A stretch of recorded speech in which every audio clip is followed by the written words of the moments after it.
Cardenas, Rule, Labange, Parks, Perry,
Good morning, Los Angeles, and welcome to the City Council meeting for Tuesday, February 13th, 2007.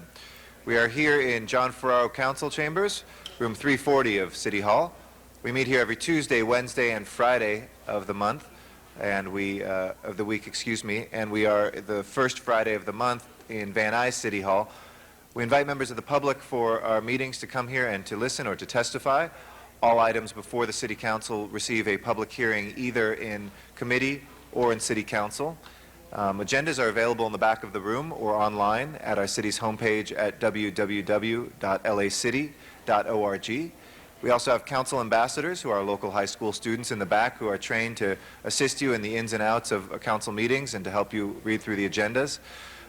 We ask folks to testify if they'd like to for any items that have been agendized for public hearings or for general public comment on items that are under our jurisdiction but not formally on our agenda.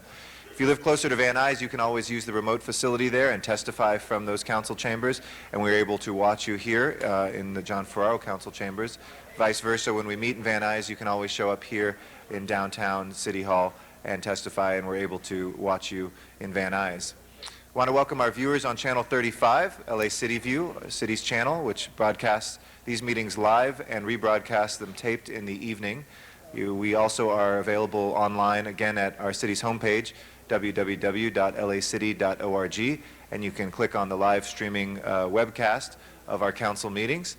And lastly, if you're not close to a computer or a television, you can always call in on your phone to the city's audio service called Council Phone and listen to the proceedings of our committee meetings and also of the full council meetings, and that is at 213-621-CITY. We have council members Cardenas, Gruhl, Labange, Parks, Perry, Rosendahl, Smith, Wesson, and Zine here, and we have a quorum, so Madam Clerk, please call the roll. Cardenas, Gruel, Han, Weezer, Labange, Parks, Perry, Reyes, Rosendahl, Smith, Weiss, Wesson, Zine, Garcetti, 10 members present and a quorum, Mr. President. Thank you very much, Madam. Clerk, first order of business, please. Approval of the minutes. All right. Mr. Smith moves and Mr. Wesson seconds. If there's no objection, so ordered. Next order of business, please. Commendatory resolutions for approval. Mr. Parks moves and Mr. Cardenas seconds. If there's no objection, those two will be unanimously approved. And, Mr. President, this is Tuesday, and there is a flag salute. Okay. If I can ask everybody in council chambers to please rise and join us for the Pledge of Allegiance. Mr. Smith, would you be kind enough to lead us in the Pledge of Allegiance? Ladies and gentlemen, if you please place your right hand over your heart and repeat with me. I pledge allegiance to the flag of the United States of America and to the republic for which it stands, one nation, under God, indivisible, with liberty and justice for all. Thank you very much, Mr. Smith. Next order of business. Mr. President, do you wish to take up public comment at this time? Let's run through the agenda, and then we'll come back to public comment. First items on the agenda are items noticed for public hearings. Items 1 through 6 are street lighting district ordinances. Okay. Items 1 through 6 are before us, colleagues. Anybody wishing to call any of them special? We'll open and close the public hearings. There are no cards on those. Why don't we wait and see if we'll have 12 members on those that hold those on the table. Next items, please. Item number 7 is also an ordinance. It's regarding fees, and it's communication from the city attorney. And do you wish to hold that on the desk also? Yes, please. Let's hold that on the desk as well. Next items are items 8 through 15, also public hearing items, and the recommendation for council action would be to open the public hearings, continue the hearings and ordinances to March 6th. Okay, colleagues, on those items, if there's no objection, we'll open the public hearings and continue those ordinances to the 6th of March. Seeing no objection, so ordered. Next items. Next item is item 16. It's a finding of public convenience or necessity in Council District 9, and the recommendation is to grant the application. A motion is required. All right. Ms. Perry moves that. If there's no objection, nobody wants to be heard on this, please open the roll, close the roll, and tabulate the vote. 10 ayes. That is approved. Next item, please. Next items are items for which public hearings have been held, items 17 through 31. Item 17 is a commissioner. Do you wish to hold that on the desk? Please, let's hold the commissioner hearing on the desk. That would leave before council 18 through 31, and on item number 21, Budget and Finance Committee report has been submitted. It concurs with the HCED committee report, and on 24 and 25, committee reports have been submitted, and on 31, there are 2 on the file. However, council can adopt both if they wish. Okay, let's go ahead and move both of those. Specials, colleagues, 17 through 31. I'd like to... And, Mr. President, 18 is an ord if you wish to hold that on the desk. Yes, let's hold that on the desk. I'll call 24 special, please. I'd like to call 30 special. 30 special for Ms. Hahn. The specials, Mr. Smith? I was just wondering if Ms. Perry wanted 21 special. I presume she does. Yes, let's call 21 special. I think there's a few folks here for that, too. Any other specials, colleagues? Mr. Parks? 23 for Mr. Parks. Mr. Wesson, did you? Oh, okay. All right. On the balance, let's hold the ordinance on the desk, 18. And on the balance, let's open the roll, close the roll, and tabulate the vote. 11 ayes. Those are approved. If there's no objection, let's send 25 forthwith, please. And number 18, we're going to hold on the desk to see if we can get 12 members for the ordinance. Next items, please. President, Yes, Mr. Wesson? With your permission, Of course. Mr. President and colleagues, I would like to acknowledge an individual that I had the great pleasure of serving in the California Assembly with for 4 years. We might have had a bumpy start, but I really learned to respect him. He's a doctor, and it's just in his makeup. If there's a problem, he has to try to fix it. He was a person that always had common sense. He was always objective, and it was an honor for me to serve with you. And that's my dear friend and former Assemblyman, Dr. Keith Richmond. Keith, stand up and let people give you a welcome to the City Hall. My dear friend. my dear friend. Thank you very much, Mr. Weston, and welcome, Mr. Richmond. Nice to have you here in Chambers. Next items, please. Next items, Mr. President, are items for which public hearings have not been held. Items 32 through 47, 10 votes are required for consideration. And item number 32 is a commissioner. Do you wish to hold that? Please, and let's hold 33. And actually, we have 12 members now, so And that would leave 33 through 47. Okay. Do we have any cards on those? I don't believe so on Okay. any of those. I see a few here. Let's call 34 special for card. Oh, wait. Don't see a card there, I'm sorry. Okay, you're correct. We don't have any cards yet on any of those. Specials, colleagues? They're circulating. Okay. That's to be circulated, or it has been It's circulated? currently, right now. Okay. It will be. So 34 will hold until that is circulated. Other specials, colleagues? Seeing none? Let's go ahead and open the roll on the balance, close the roll, and tabulate the vote. 12 ayes. Okay? Next items, please. On the supplemental agenda, excuse me, Mr. President, item number 48 is a closed session item. Okay, let's hold that on the desk for closed session. And then on the supplemental agenda, items 49 and 50 are items for which public hearings have not been held. Okay. On item 49, I assume we'll be calling that special. And item 50, anybody wishing to call that special? Not, I don't see any cards. We'll open and close the public hearing on that. And let's open the roll on 50, close the roll, and tabulate the vote, please. 12 ayes. Thank you. If we can take up the ordinances that we held on the desk, now that we have 12 members, I believe that's Yep. 1 through 7. And 18? 18, correct. Okay. Let's open the roll, close the roll, and tabulate the vote. 12 ayes. Those are approved as well. There's no objection. We'll go forthwith on number 18. And did we go forthwith on 21 already? Oh, no, that's been called special, I'm sorry. Yep. All right. Colleagues, there's been a number of requests to take a couple different items out of order. We'll take public hearing.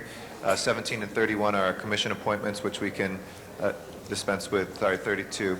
And then 24, 21, and 49 are the items that have been asked to go in that order. So if we can take public comment right now.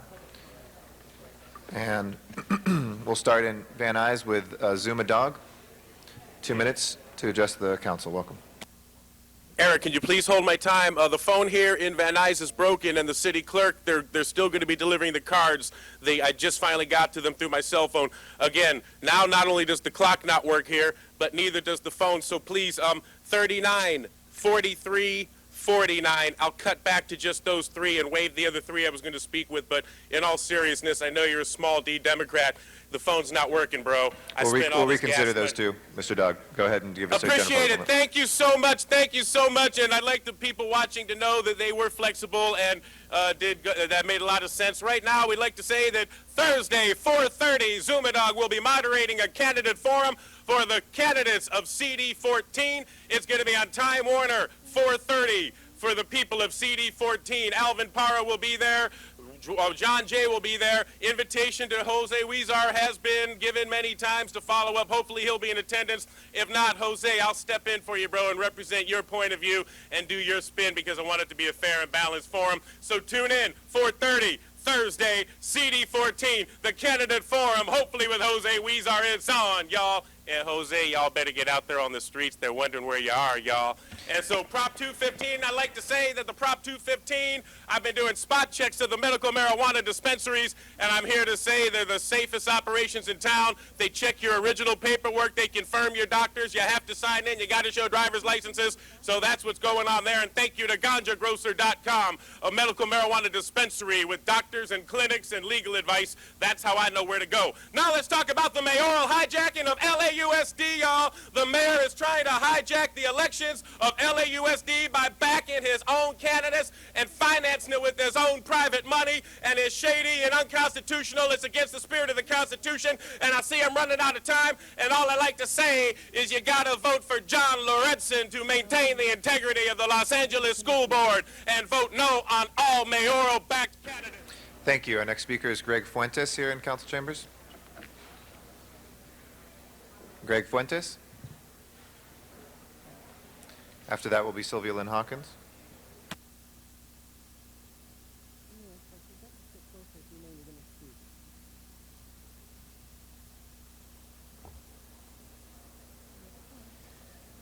Good morning, council members. Last week I addressed this August legislative body regarding some of my concerns about cable television customer service.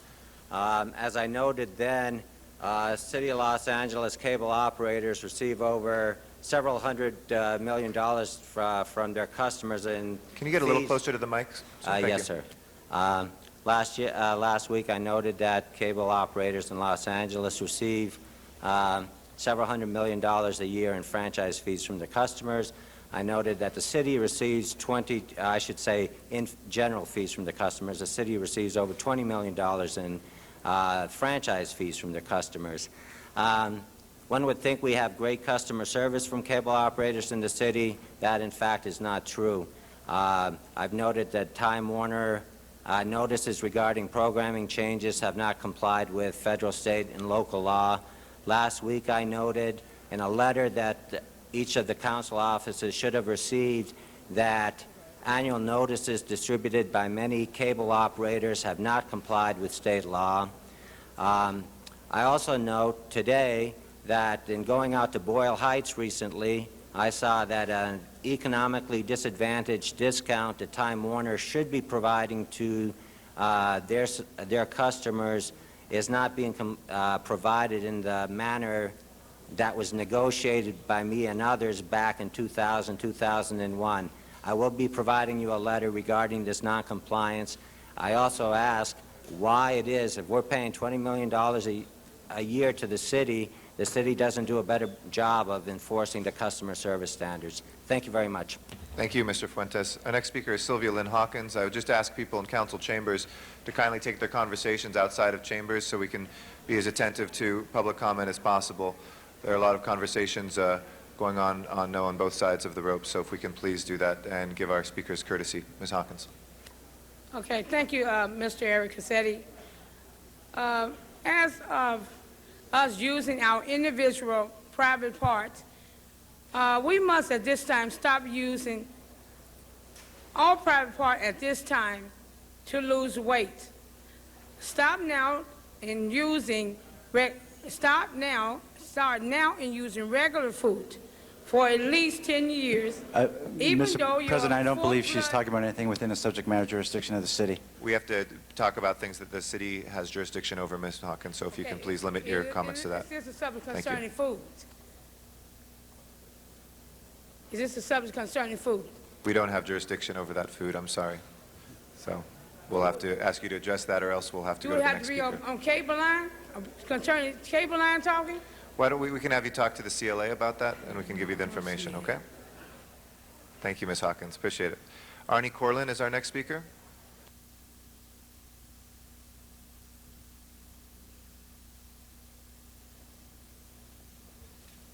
Good morning, council members. My name is Arnie Corlin. I'm a vice president with the Apartment Association of Greater Los Angeles and chair of our Section 8 working group. For 3 years, I have spent countless hours in meetings and on the phone with owners regards to the difficulties they have working with the Section 8.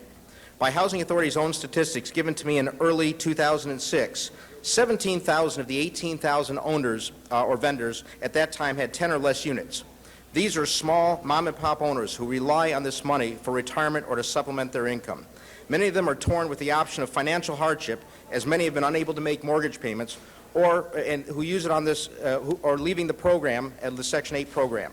During this time, I've personally logged over 1,200 complaints from owners.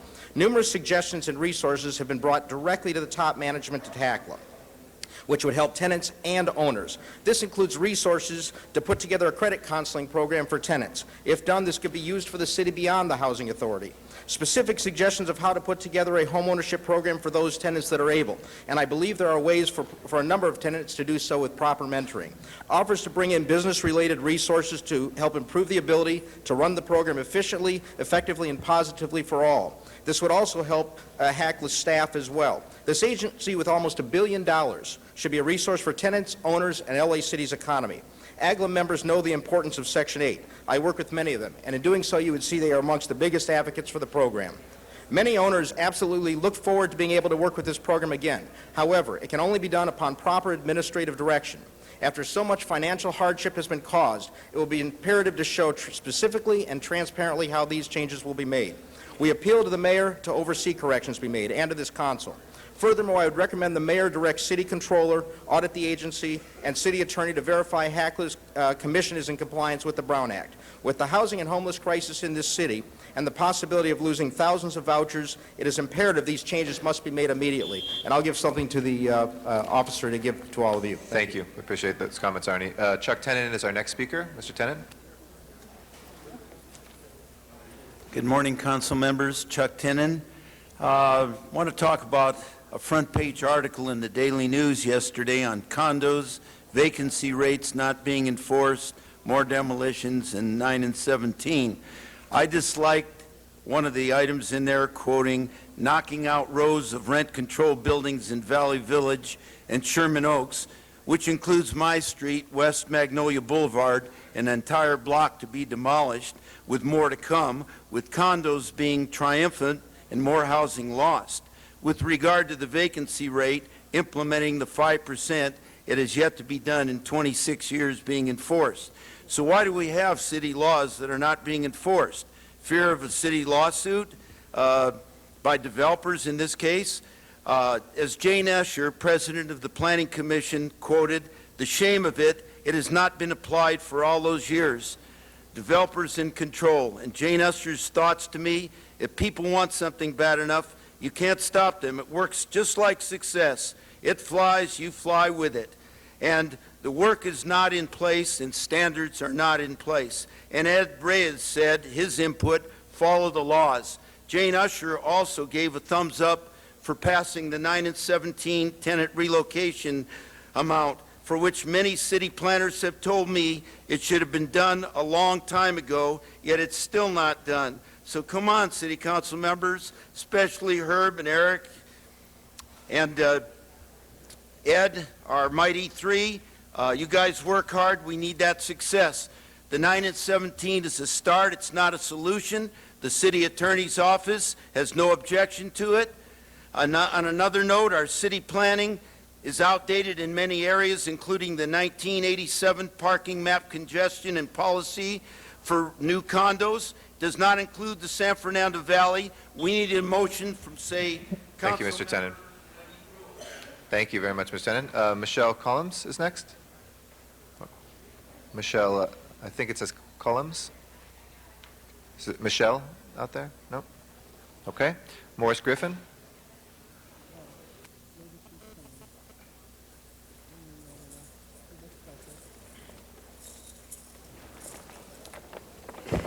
Mr. President, members of the City Council, hear ye, hear ye, hear ye.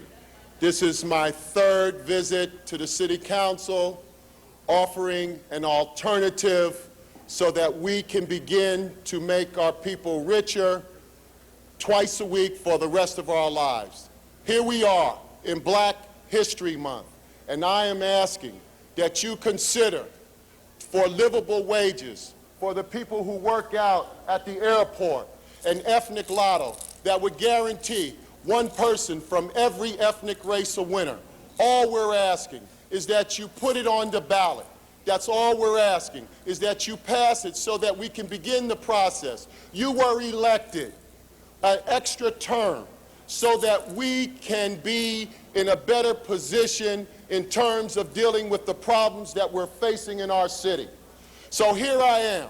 A bird in the hand is better than two in the bush. And all we're saying is that for each and every one of these ethnic races, we would have the balls to deal with each and every ethnic race. So no one is excluded, everyone is included, and we can use the other half of the winner's money to deal with a supplemental income that would bring them to a livable wage.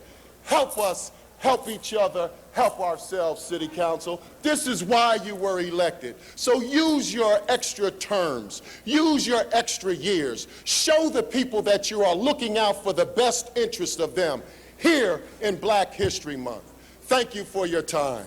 Thank you. Noel Weiss is our next speaker. Mr. Weiss.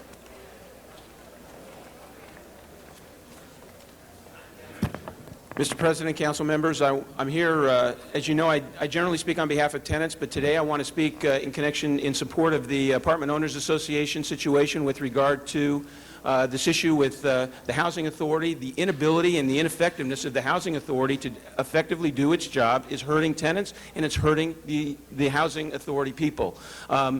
Federal government, from what I understand, is going to take away the money if it's not used, it's not efficiently used, and like all the other enforcement mechanisms in the city, we got a problem. And somebody on the city council basically has got to step up in terms of solving that problem. And as far as the tenants are concerned, the tenants that I represent in any event, I think it's important that we begin to try to bridge that gap. Secondly, a very important issue that I wanted to bring up, and I wanted to challenge all the council, for the first time in a generation, the Junior Olympics are going to be held in Los Angeles. This is a very important, and I would ask somebody on this council, basically Mr. Zine is the most obvious one, to organize within each district a youth track and field league right now, because I think it would be terrific, and Mr. LaBonge is basically, very yah-yah for this kinds of stuff. Yes, basically every district, and Jack Dawson and we could work together and form a youth track and field league in every single district, Mr. Zine, and you know what, come July, this city could show well in the Junior Olympics, and I think it would be fantastic for the city all the way down the line. So I just want to throw that out for everybody's consideration, because the city needs some positive spirit. Thank you very much. Thank you very much, Mr. Weiss. Leonardo Wilborn is our next speaker. Yes. Leonardo Wilborn.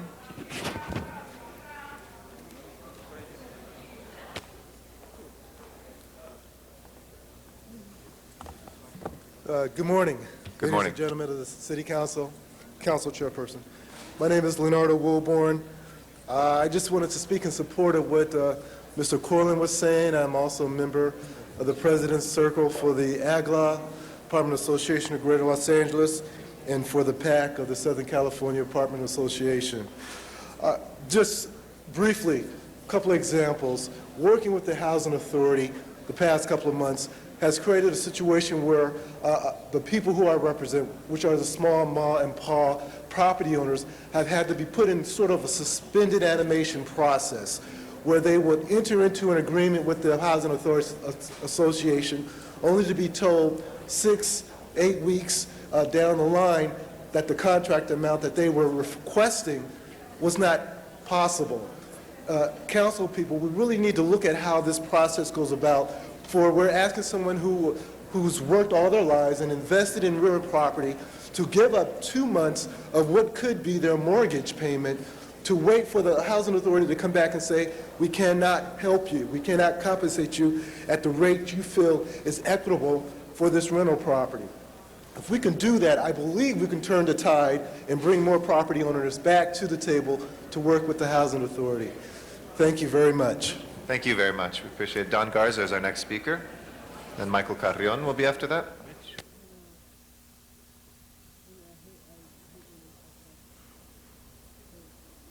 Good morning, City Council. You know what? I'm not too happy this morning. Once again, I'm proving once again that General Services treats other people more special than others. The other day, I brought a tripod to City Council. See this gentleman over here? I brought a tripod to City Council, and you know what they told me? You can't set it up. But this gentleman, who's a visitor, is allowed to even cross the velvet rope, and him telling me to be quiet and shut up because he's more special than I am. Why the heck do combat veterans of the United States Marine Corps continue to be treated more special than others? What is wrong with this City Council? Now, today, what I come to talk about is this, number one. There is an LA Times columnist whose name is Steve Lopez. Now, Steve Lopez continues to take credit for cleaning up Skid Row, but let me tell you something. Steve Lopez isn't the only one that's been down there for the past 7 years. He wasn't even there when we got a lot of the things done working with our council offices. He's going to continue to get credit for things that he doesn't have to walk down the streets at night. For instance, I walk with the Neighborhood Watch Walk with the LAPD every Wednesday of the month, every first Wednesday of the month. And on the corner of Wall and 5th Street, I have been threatened with my life from people selling drugs, selling beer, and selling cigarettes. And that corner continues to be a problem. So while everybody concentrates on San Pedro Street by the Midnight Mission and other places, I continue to have to walk through that mess and continue to have my life threatened because I dare to clean up my neighborhood because I was tired of my neighbors getting killed and getting murdered. But the other thing is, why are people like me who live in Central City East by a USC student over here from the Annenberg School being treated more, why are they being treated more special than I am? Why is he allowed to cross the velvet rope as a visitor and that man from General Services not drag him away like as if I did it, they would do it? Thank you very much, Mr. Garza. Michael Carrion is our next speaker, and then Jim Clark.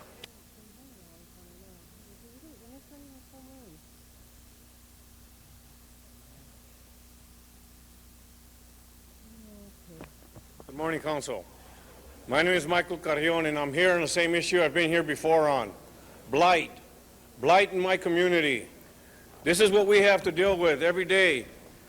Mr. Reyes, excuse me, Mr. President. Section 28.04 of the handbill says we cannot post these on poles. These are nailed to trees. These are on public property. These are on the corners. These are on light poles. During the rain, they fall off and nobody picks them up. The lack of enforcement here is disgusting. These are signs which are thousands in my community, thousands. They're falling all over the floors. They're damaging our trees, but the city does not enforce the rule. Why? Very simple. It's right here. You guys do the same thing. When you're running for office, you do the same thing. You put your signs up, and they're not taken down.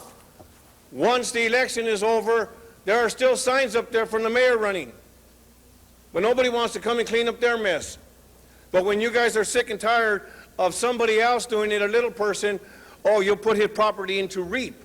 You'll threaten him with building and safety codes. You'll do everything you want except take care of your own responsibilities and clean up after yourselves. I've been here several times on these issues during every election year, but it seems to fall on deaf ears. Nobody seems to do anything about it because if you want to change the rules, change the law. Put a stipulation here, except politicians. Politicians are exempt from this. And this is citywide. This is not only in the 14th district. I bring these because these were all within 2 blocks from my house. And there are hundreds of them, if not thousands of them, and I didn't have time. Thank you, Mr. Carrion, and I know Mr. Smith wants to address your comments. Not addressing the comments for public information, Mr. President. Last year in the budget, ladies and gentlemen, we put 2 new crews to go out and do inspections and take down illegal signs. As of about 3 months ago, we had taken down over 300,000 illegal signs and put in effect over $1.5 million of fines on people doing that. If anyone finds illegal signs anywhere in the city of LA on public property, dial 311 with a location. The city wants to go out and take down those signs and fine the people putting up illegal signs. That's for public information. Thank you very much, Mr. Smith. Mr. Clark is our next speaker. Jim Clark is our next speaker. Excuse me, sir. Jim Clark is our next speaker. Mr. President, and you'll have to bear with me with my voice. Sure. Just lean in a little bit and we'll hear you just Members fine. of the council, I'm here to follow up on what Arnie Corlin was talking about earlier. I'm Jim Clark, Manager of Government Relations for the Apartment Association of Greater Los Angeles. We represent about 10,000 apartment owners and 15,000 managers, a total membership of 25,000. For a number of years, we've been at the table with tenants advocates to form a coalition called the Save Section 8 Coalition. We want to, or need to, open the eyes of the council, let them know that this program, Section 8, under the direction of the Housing Authority of the City of Los Angeles, is broken. It is dysfunctional. This good program, which benefits both tenants and landlords, needs to be fixed. landlords are bailing out of the program because it's not workable. Tenants are not getting a fair shake at an opportunity to have affordable housing, low-income housing. It is dwindling away. There are vouchers sitting there unused at HACLA.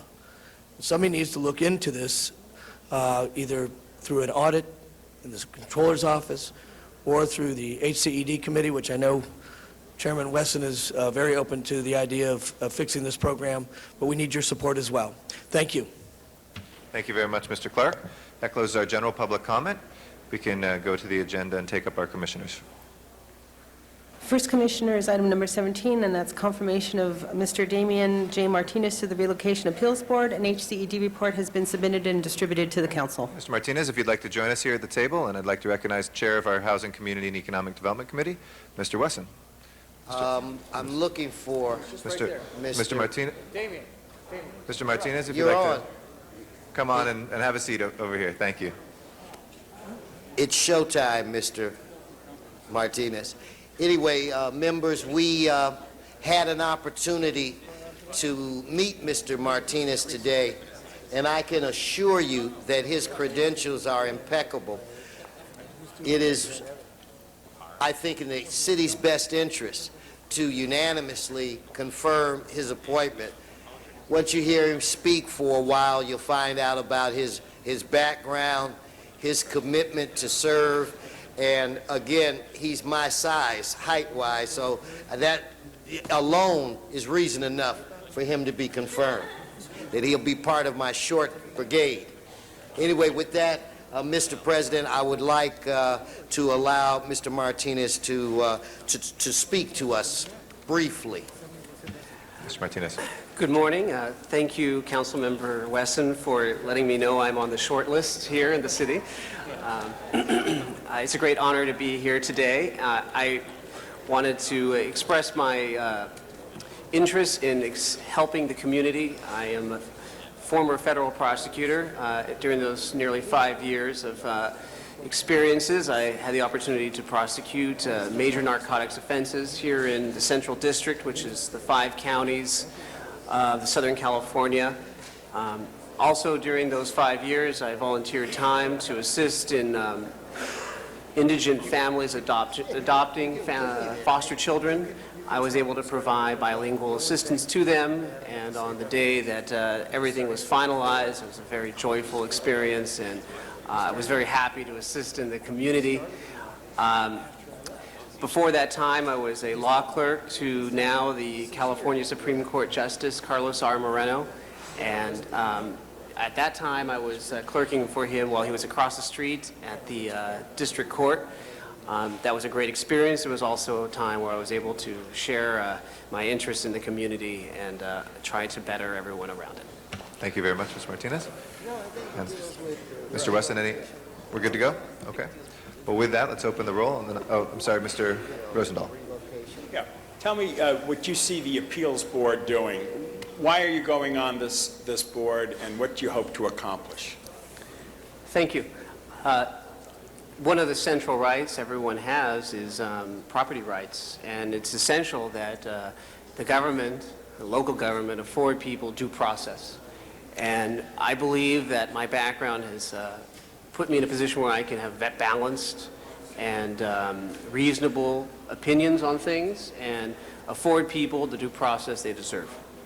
And in this due process, what are the options that a person has when they go before the appeals board, especially somebody watching this on TV doesn't even know what it's about? Explain what the board is and what its role is. As I understand it, when the government decides that a property is going to be converted to a different kind of use, existing occupants of the property may have to be moved to a different location. That can be difficult for the existing occupants, and they want to see what kind of rights they can get, and it's up to the board to hear their interests and to determine whether the decision of moving them should be overridden, or whether despite their interests and despite the effects that it may have and any hardships, it would be best for the community as a whole that the occupants of the property be moved. Does it have anything to do with condo conversion issues? I believe it's possible that condo conversion, if there is an existing, for example, on the west side, I know that there's some light industrial properties that may be converted to condominiums. It's possible, and that the people who are now occupying the light industrial would be affected by any decisions of the city's relocation decisions. What about an apartment dweller? Would they be impacted if somebody came in and wanted to change it from apartments to condos? Would you get involved in that end of it? Well, I'm at the appellate, if I am appointed, I would be at the appellate end of the process. And yes, if it reached the appellate board, I would be one of the members who would have some judgment in how these people were affected. Because in my district, I just love a reaction from you. Half of my constituents are renters. All of them are threatened by condo conversion right now, and if their building gets converted to a condo, they'll never find a rental unit of comparable value in the 11th district, which is the Ocean District, the coast. How would you react to that, and what do you think we need to do to preserve a middle class, a working class, and all levels of society in my district? Well, it's definitely important that city occupants and the residents of the city have a place to live, and that they're not spending hours and hours on the freeway. So you'd be sympathetic to supporting tenants' rights within the context of areas where condos are potentially going to displace them? I think the hardships on families, especially, is something that I am very sympathetic about. Single people can move more easily, but families who've lived in an area for a really long time and have their children in schools that, they don't want to be moved out of, that is something that I'm very sympathetic to. Thank you very much. Appreciate it, Mr. President. Thank you very much, Mr. Rosendahl. Let's open the roll on the nomination, close the roll, and tabulate the vote. 12 ayes. Congratulations, Commissioner. Thank you. Welcome aboard. Next item, please. Next item, Mr. President, item number 32, and that's confirmation of Mr. Archie Quincy to the Board of Animal Services Commissioners. Mr. Quincy, if you'd like to come forward, I'd like to recognize the chair of our Public Safety Committee, Mr. Weiss, for the Commissioner for the Animal Services that came through your committee. You're good? Okay. Would you like to share anything with the council in terms of your desire to serve, and congratulations on your nomination? Good morning. It's a pleasure to be here, and thank you, Mr. Could you bring the microphone a little closer to you? Thank you. I say it's a pleasure to be here, and thank you, Mr. Weston. And I, too, am a member of your short committee. That's enough. Yes. I have a long history of animal services within the County of Los Angeles. I spent approximately 29 years with the County of Los Angeles, and during that 29 years, I think we instituted quite a few programs which were beneficial to the county and also can be beneficial to the city, such as your spay and neutering programs. With the city, I understand, wants to get down to a zero population of spay and neutering, which I think is possible with, on certain conditions. I had the privilege to open up the first spay and neuter clinic in the County of Los Angeles, and since then, I saw to it that we built five more spay and neuter programs within the County of Los Angeles. I think I have a very good background that I can be of valuable service to the Commission and to the City Department of Animal Services. Thank you. Mr. President, if I may, we will rarely find an individual with this level of experience. This is a perfect appointment, so I urge a unanimous vote. Thank you. Mr. Zine, next on the queue.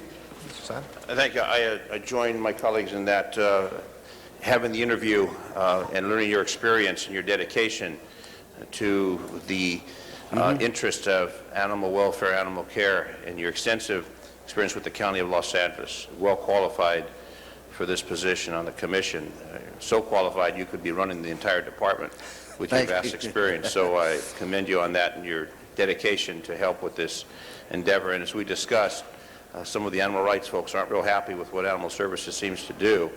And I know they're trying to change that and help the animal rights folks understand the compassion, the concern for the animals. So I welcome you to this commission. We discussed some of the issues that have come up in the past, and hopefully your addition to this commission will help relieve some of the anxiety and frustration that exists with some people with our Animal Services Department. So I welcome you to this after your extensive career in caring for animals for many, many years with the County of Los Angeles and the innovative programs that you brought about. So welcome aboard. Thank you, and I'll do my best for you. Thank you, Mr. Zine. It's now time to vote on our appointee. Madam Clerk, open the roll, close the roll, tabulate the votes. 11 ayes. That item has been approved. Congratulations. Thank you very much. Okay. Madam Clerk, I think we're going to take item number 24 next, and I'd like to acknowledge our president, Mr. Garcetti. Thank you. Madam President, I'd move that I know we have one speaker card, if we could reopen public comment on 24, please. Thank you. Seeing no objection, we'll open the public comment. Mr. Rick Jacobs. That's all right. Madam President, Mr. Garcetti, this resolution calls for moving forward the California primary from June 3rd to February 5th. It's a resolution in support of bills that are now circulating in the Assembly and the Senate. Los Angeles City itself has more residents than the states of Iowa and New Hampshire combined. Yet, traditionally, Iowa and New Hampshire decide for the rest of the country who's going to be president. On the other hand, California is the home of silk pillowcase fundraisers where these candidates swoop in, take $2,300 at a throw, or $46,000 if you can raise it, and then leave. This resolution helps to strengthen the hand of the Assembly, the Senate, and the Governor to say it's time for California to force the candidates to pay attention to the issues of a state that is the most diverse in the country and that really best represents the issues that are before all of the American people. So on behalf of the Courage Campaign, where we've had a petition drive, where we've successfully pushed to support this, we hope that the City Council will endorse this resolution. Thank you. Thank you, Rick, very much. Mr. Garcetti, and then it'll be followed by Mr. Rosendahl. Thank you very much, and thank you, Mr. Jacobs, and to the Mr. Courage. Garcetti, before you speak, we do still have a lot of noise in this chamber. If we could ask everyone to please, if you have conversations, to take them outside. Shh, so we can hear our speakers. Thank you, Thank Mr. you, Madam President. Appreciate that. And again, I want to thank Rick Jacobs and the Courage Campaign and all the folks who have gotten behind this. No matter what your party is, whether you want to be voting for Chuck Hagel, Mitt Romney, John McCain, Barack Obama, Hillary Clinton, John Edwards, we can't have a say. Dennis Kucinich, Mr. Rosendahl. No matter who it is, we don't have a say here in California. California is an important state for primaries in presidential campaigns, but only primarily because we raise money and because we're a media center. We've been referred to as the ATM of the presidential campaigns. Here in California, where we have a representative population, especially as you look at communities of color, as you look at urban centers, as you look at a diverse population, we have traditionally been shut out of having a voice, an equal voice to our fellow citizens that live in New Hampshire, in Iowa, now in Nevada and South Carolina. And there is something important that goes on in those smaller states, and this certainly doesn't displace that. But after those 4 states are able to chime in and have those one-on-one conversations with candidates, we say here in California, more Californians should have that very same opportunity, not just to have to pay $2,300 if somebody can afford that to perhaps see a presidential candidate, but to actually have presidential candidates come and speak to us face to face and tell us why they want to lead our country. Moving our presidential primary to February would give us that opportunity, and the time for this has come. We know that there is a chicken and the egg, that if we move ours up, other states want to move up. But we are well positioned this time for 2008 to be the dominant large voice after those first 4 states, along with some other states on that same day in February, which would mean we would get attention for the next year. We would get the choice and the input that most other citizens do in those smaller states. And as the largest state in the union, not only do we deserve that, we have earned that. So I hope that we can all get behind this and encourage our state legislature. I know both the governor and the speaker are excited about this idea, and it is something whose time has come here. And certainly as the largest city in the largest state, our voice will be very powerful in giving momentum to this idea and truly empowering us, not just as the ATM of politics, but as the place where grassroots politics and American politics can change. So I urge your support today, and I thank you for listening. Thank you, Mr. Garcetti. Mr. Rosendahl. Thank you, Madam President. Indeed, Mr. President, this is indeed a great opportunity for California. Many of you know when I did my television show, I had all the presidential candidates come by my studio, but they either came to my studio or to some beautiful home in Brentwood or the Palisades for money. And we, with 36 million people, have been totally ignored in this presidential politics. By bringing it to the 5th of February 2008, we will truly be part of the mix. Our big transportation infrastructure needs, our tremendous housing needs, our social welfare needs, our climate change needs, all of the issues we in California care about, we now can look at these presidential candidates up close and personal and ask them where they stand on the great state of California. We donate $50 billion more to Washington every year than we get back in services. It's time our infrastructure was taken care of like the small states are across the nation. We have not gotten our fair share of federal dollars. By a presidential candidate having to sell him or herself to our people in California, will truly be empowered like we haven't been before. It's absolutely the right thing to do. All the stars are lined up. They're starting to open up headquarters in the state, all the candidates, and we'll get a chance to actually mix and mingle with the national and international issues that we have been absolutely, not involved in the past. So it's a great thing, and I want to thank everybody for putting this together. Thank you, Madam President. Thank you very much. And just to add my comments, fully support this. All too often, people only come to visit us in the city of Los Angeles, candidates, to raise money and nothing else. And I think this gives us a great opportunity to be part of a national debate about the next President of the United States and others. So I support it as well. So, Madam Clerk, open the roll, close the roll, tabulate the votes. 11 ayes. That item's been approved. Thank you. Forthwith. Thank you. Next item, I believe, is the Grand Avenue item. Is that correct? Yes, Madam President. It's item number 21, and there is an HCED report and Budget and Finance report, and they both concur. They both concur. We do have public speaker cards on that item. Hearing, I know that there is interest to open public hearing. Unless there is any dissension on that, we will open a public hearing. So I'd like to ask Eli Broad would be our first speaker. Thank you, Madam President.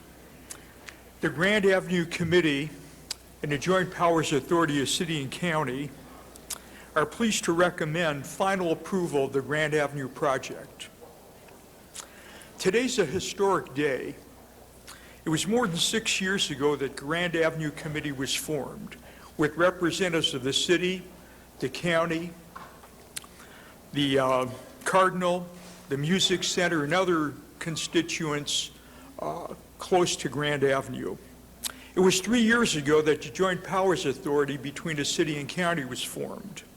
And it was May of 2005 that the City Council and the Board of Supervisors approved the implementation plan. And along the way, I must say we've had unprecedented cooperation between the city and county. I want to thank Jan Perry.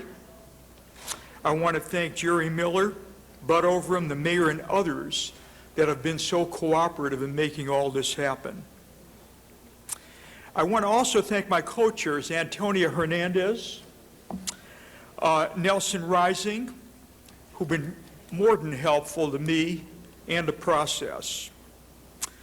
We believe that this project is a win-win for everybody. First of all, the developer is paying the city and county over $148 million plus some incentive rents against an appraisal of $143 million. The developer, the related companies, was selected after interviewing 10 national developers. I'm delighted that they chose Frank Gehry to be the architect of phase one of the project, which includes a 116-acre park from City Hall to Music Center, 500, Madam Chair, could I have 2 more minutes? I'll just turn to Ms. Perry. Fine, okay, thank you. It'll include 500 affordable housing units, 2,000 other housing units, a 5-star hotel, 400,000 square feet of retail, including bookstores, restaurants, a market, etc. According to LA Economic Development Corporation, we're going to have 29,000 jobs during the construction throughout our region from this project.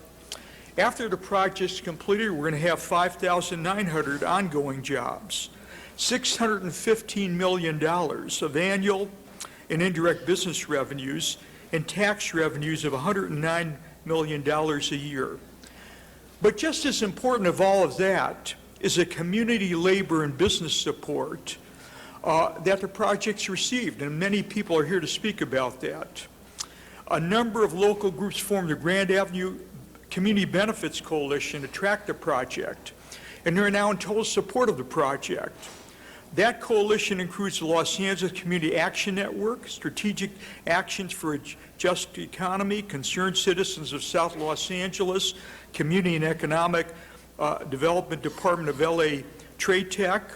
Supporters of the coalition include SEIU Local 1877, St. John's Well Child and Family Center, Esperanza Community Housing Corporation, LA Coalition to End Hunger and Homelessness, Little Tokyo Service Center, Livable Places, Beyond Equity, and many others, including the Central Cities Association, the Music Center, City Neighborhood Councils, Downtown Neighbor Hall, and union support.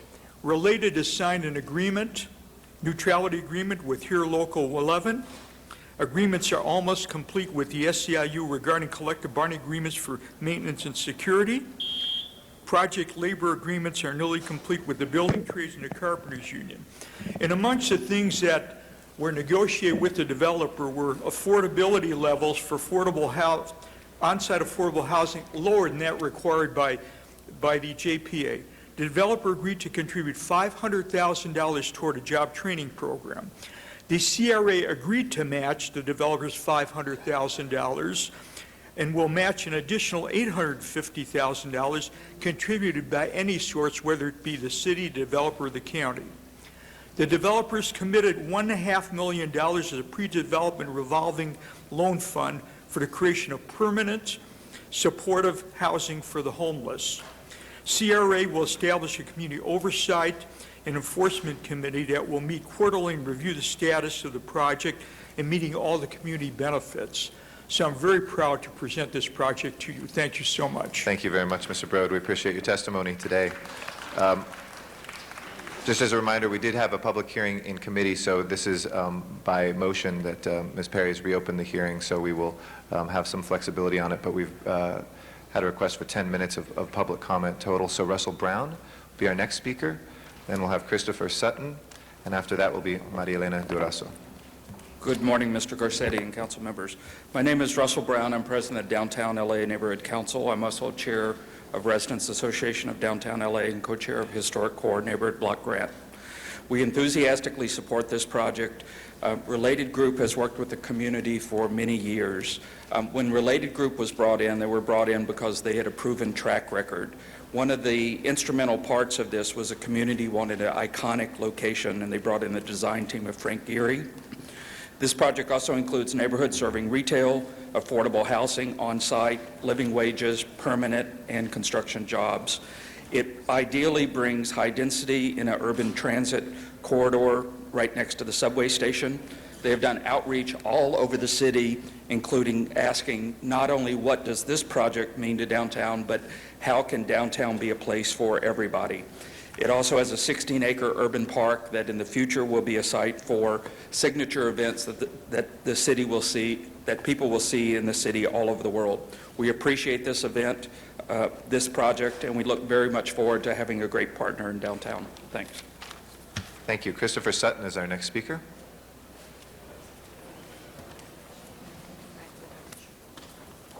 Good morning. My name is Christopher Sutton. I'm the attorney for the Westin Bonaventure Hotel, who opposes this project and will litigate and take referendum petitions if necessary. I have copies of a letter I submitted earlier to the city clerk's office, and I will simply summarize the headings in this letter. Number one, the violation of the oversight ordinance and the redevelopment law under which the oversight ordinance was adopted. Number two, the requirements of a public hearing noticed at the City Council by redevelopment law has been violated, not at a committee. Redevelopment law does not allow you to delegate that duty to a committee. Three, a violation of the 1974 and 75 development agreements with the Bonaventure banning further hotel development in Bunker Hill.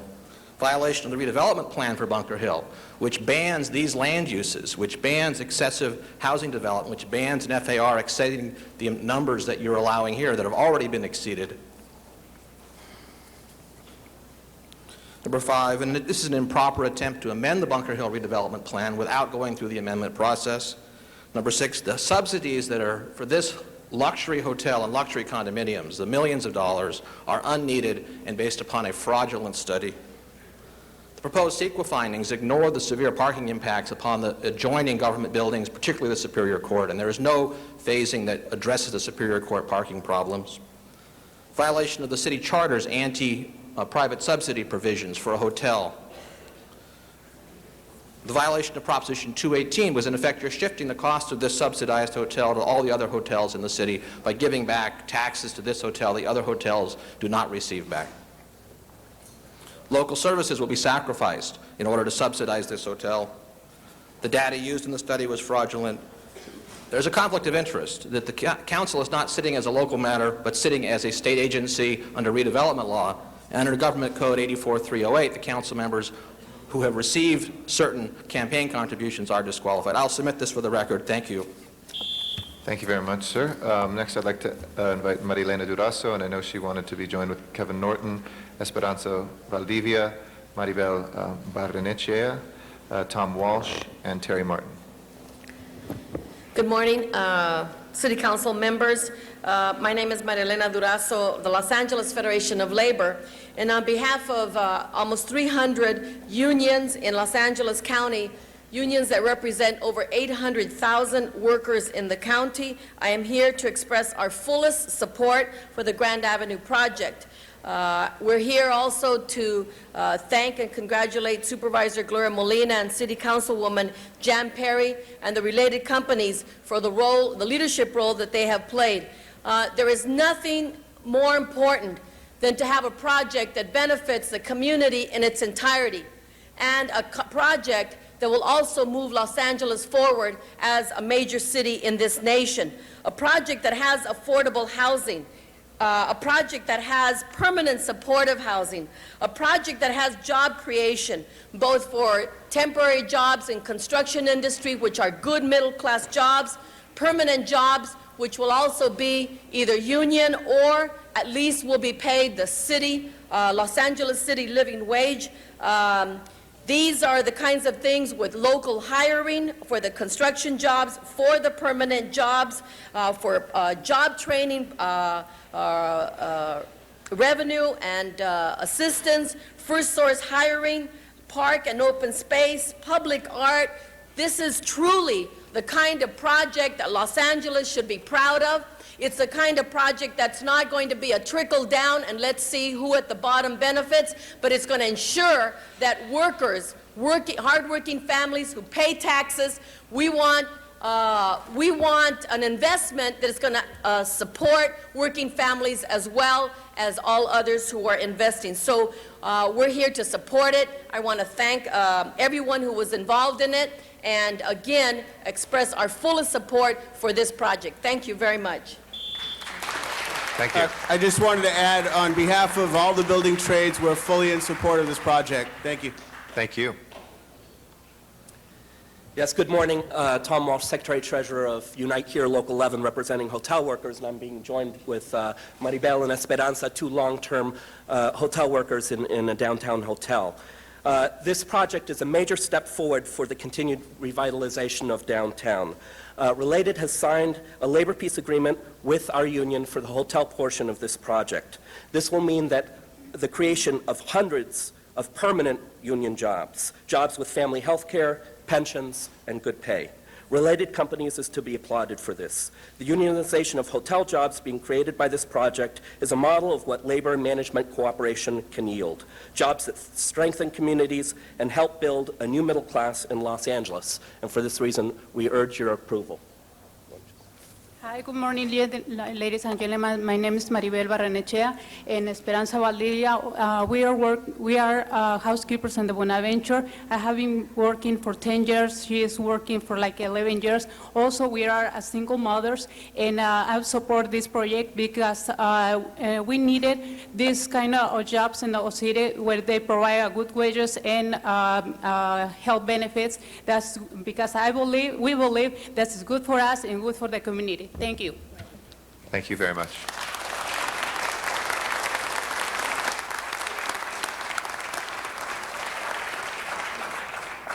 Good morning, Council. My name's Terry Martin. I'm a business representative for United Association Steam, Refrigeration, Air Conditioning, Pipe Fitters, Local 250, Los Angeles.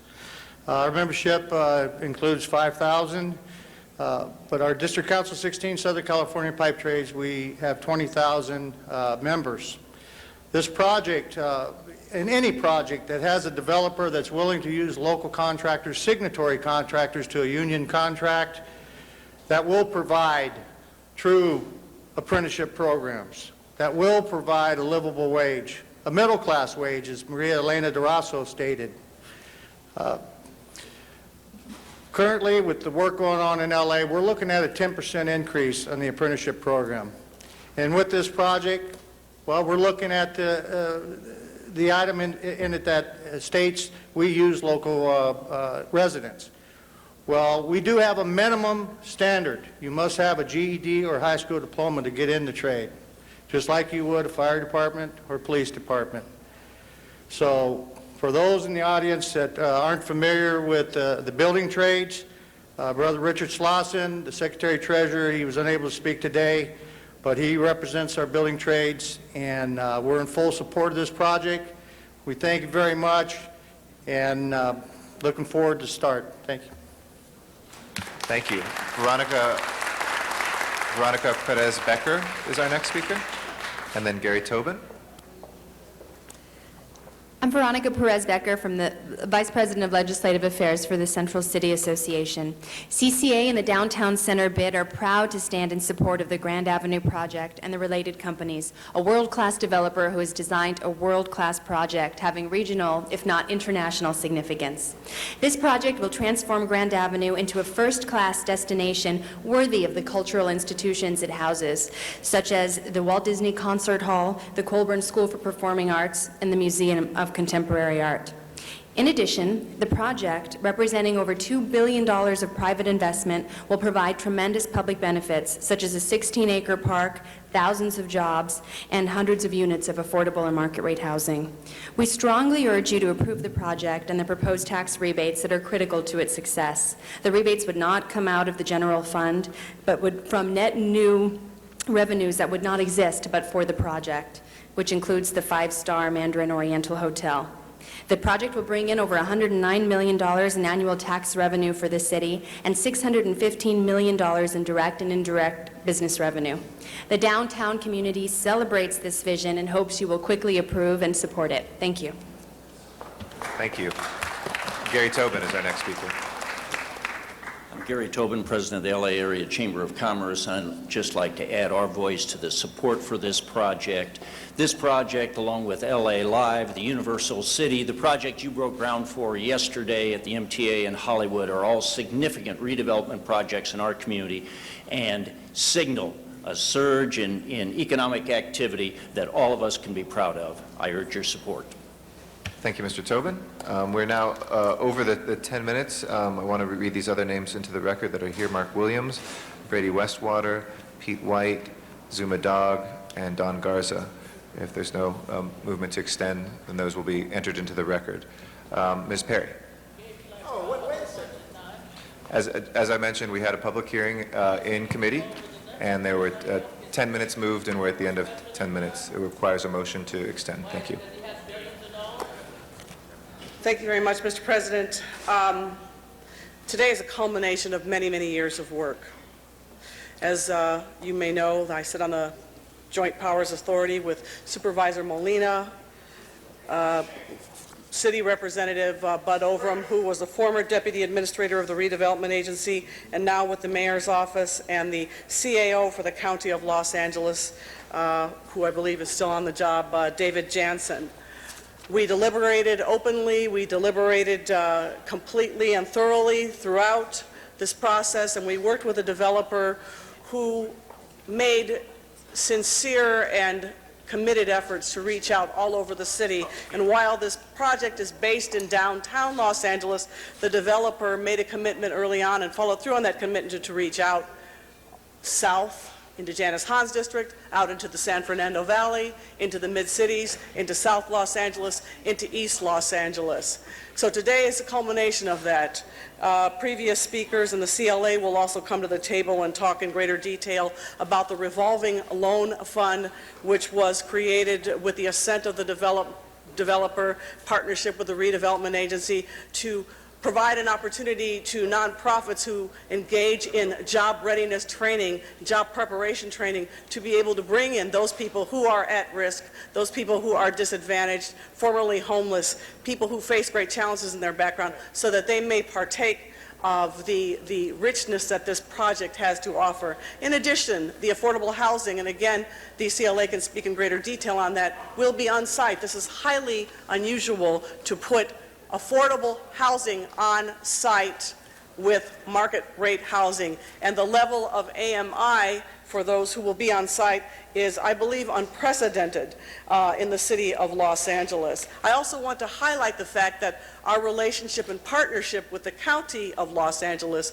is also unprecedented. And many times we are in conflict, but on this we were in agreement, and we have tracked side by side. Even today, the County of Los Angeles will take this matter up at the supervisors meeting at, I believe, about 1 o'clock today. So we made sure that we never got too far apart from each other, never moved forward until each side was comfortable and that their questions and concerns had been addressed and had been answered. So with that, I want to say that this is about jobs, housing at all income levels, on site, a tremendous amount of open space for the entire city of Los Angeles. And I want to thank Supervisor Molina and all the great civic leaders who are represented here today for being steadfast. I would also like to thank the collaboration of nonprofits who held firm on advocating on behalf of their clients as well, to make sure that no one was left behind, and also recognize a related company for their efforts in doing outreach and being responsive to the concerns raised throughout the nearly 2-year public hearing process. Now, there is one issue that I want Mr. Miller to address in just a second, and I want to make sure that he highlights that in Phase 1, the 100 units of low-income housing, 35 of those will be at the 35% area median income, and the other 65 units will be at the 50% area median income. And so it's important to note that this project will serve people who are lower income and will provide a good template and perhaps a model by integrating affordable units into market rate development. I think it's important to note that this is going to provide a 16-acre park for the city. We talk about we want more green space. Here's an opportunity to do that. Now, the funds that the city is proposing to, and I choose this term very carefully, reinvest, are generated from the project itself. And I wanted Mr. Miller to highlight that up front, because I know we've all read a lot in the media, and while most of it's generally been positive, I want to clarify for the record how this project is being paid for. And Mr. Miller, if you would, explain how the park will be paid for. Hold my time. Okay. Well, Ms. Perry, you brought up several issues. Yes, you are absolutely correct. The affordable housing is being incorporated into this development. As you're aware, it's something that the city has tried very hard to do in the last number of years, is rather than segregating out or separating, the affordable, very affordable live-work units from the higher-end units. There's an effort to incorporate those to make sure that all of those individuals have the same sort of benefits and opportunities with the housing. So those are incorporated into the project itself.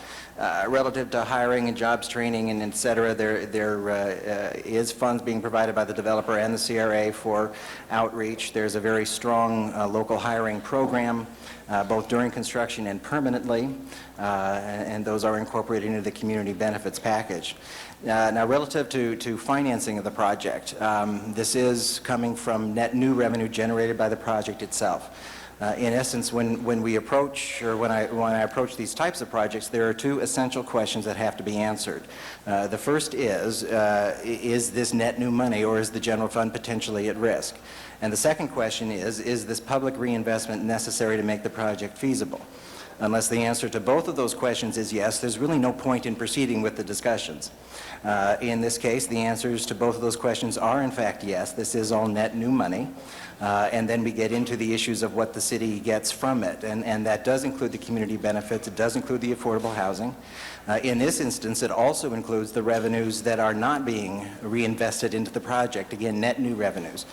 The business tax, the sales tax, the utility tax, all of that would be retained by the city. Additionally, the Bunker Hill redevelopment area terminates in 2012. And after that, the additional property tax will also flow to the city. As in keeping with the projects that you've approved in the past, including Hollywood Highland, Staples, the Convention Center Hotel, Marlton Square, Chesterfield Square, they are not getting all of their revenue. Some of the revenues are being retained by the city to provide services.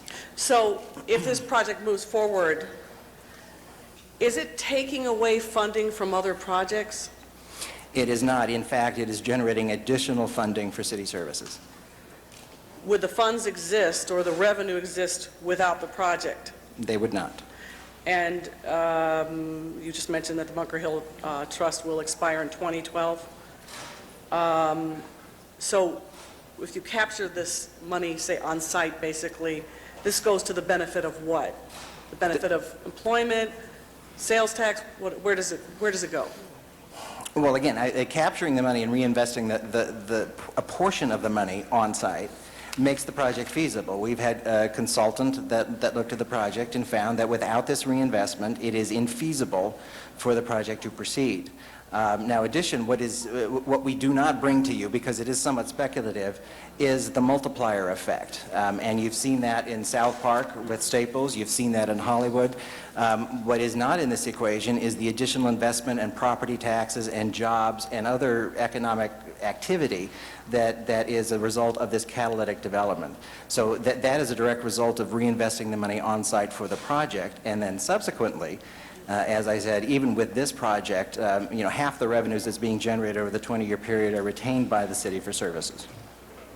Okay, thank you. Thank you, Ms. Perry. Our next speaker is Mr. Rosendahl.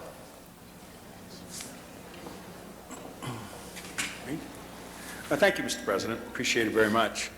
It's a wonderful moment to see organized labor, the business community, the nonprofit community, and folks who live in the area all together on one issue. This is exactly what we should be having in everything we do. And I look forward to that in the living wage for the Century Corridor later in the discussion when we go to that issue as well.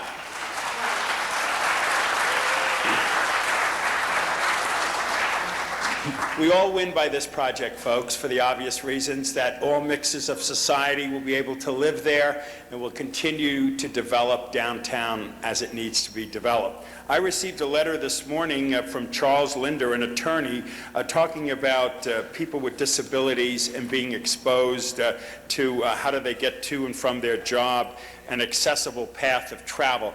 Mr. Miller, you have a copy of that. I've spoken to Mr. Broad about it, and Eli said that he will replace the parking and he'll work with the community so that as the project goes forward, people with disability will be preserved. That letter there states the issues there, and we'd like to have that read into the record, and I'd like a quick reaction from you of how we will monitor this to make sure people with disabilities and their rights are preserved. Well, certainly as we go forward, CRA will be deeply involved in monitoring the contract and making sure everything is complied with. Again, I think the letter you're referring to principally addresses disabled access and other issues with the parking in the criminal courts building, et cetera. And again, I have read it this morning. I can assure you that we will make sure to stay on top of this, and I know the developer is willing to work on it as well. As a matter of law, certainly the new construction and the new parking that's being built is going to have to comply with disabled access requirements. So we will certainly make sure that those issues are taken care of. Thank you very much for that. This is a great project, and I obviously will be supporting it. Thank you, Mr. President. Thank you, Mr. Rosendahl. Mr. Zine is our next speaker. Thank you. I want to acknowledge Jan Perry for the hard work she's done on this project. I know her heart and soul's been put in this for a long, long time. There she is, Jan Perry. Congratulations to you for the fine job. You mentioned housing, critical need in the city of Los Angeles for that. This addresses the issue of housing, jobs, construction jobs, and the follow-up jobs after that. The tax base will generate revenue for the city of Los Angeles that we don't receive now, because the tax base that is generated there now is how much? Where's it going? Or is it not? Currently, I believe the only thing that's being generated at this moment is parking. That's it? On this particular property, yes. So the tax base will increase, tremendous increase in the revenues to the city. Absolutely. And people ask in the San Fernando Valley, how will this impact the San Fernando Valley? How will this impact the taxpayers in the San Fernando Valley? Well, it's not going to cost them any money, number one. Number one, it will not cost them any money. Number two, it will It won't take away services. It will not take away services. Okay, how will it benefit? It will generate additional funding for the general fund. That again, is up to the council and the mayor on how to allocate that funding, and obviously the Valley is a big participant in the general fund. I would also say additionally, as we've started to use this in various parts of the city, you recently approved a project in Chinatown, we've done it downtown, we've done it in South Los Angeles. I fully expect there are opportunities in the Valley to use the same sort of methodology of helping to spur economic development and focusing on some catalytic projects that are generating net new revenue that can be used to foster this sort of economic development in the Valley as well. So when we have more money in the general fund, that's more money that we can utilize for services throughout the city of Los Angeles, whether it be the police services, the Rex and Park services, after-school programs, whatever the case may be. Is there any estimation of how much, when the project's complete, excluding the hotel bed tax and the parking revenue, is there any estimation in taxes that the city will benefit, the sales tax benefit and the property tax benefit? Any estimation on that? Well, over the 20-year period, again, it's about half would be reinvested and half would be retained by the city. So in present value dollars, it would be about $66 million. But then beyond, again, the 20 years, when nothing is flowing into the development and all of it's being retained, it would be substantially more than that. So that's the hotel bed tax and the parking tax. Exactly. And you mentioned Bunker Hill, when that's going to expire in 2012. 2012, right. And that additional revenue will then come back to the general fund. Yeah, the property tax would then come to the general fund. Which is a tremendous amount of money. Yes.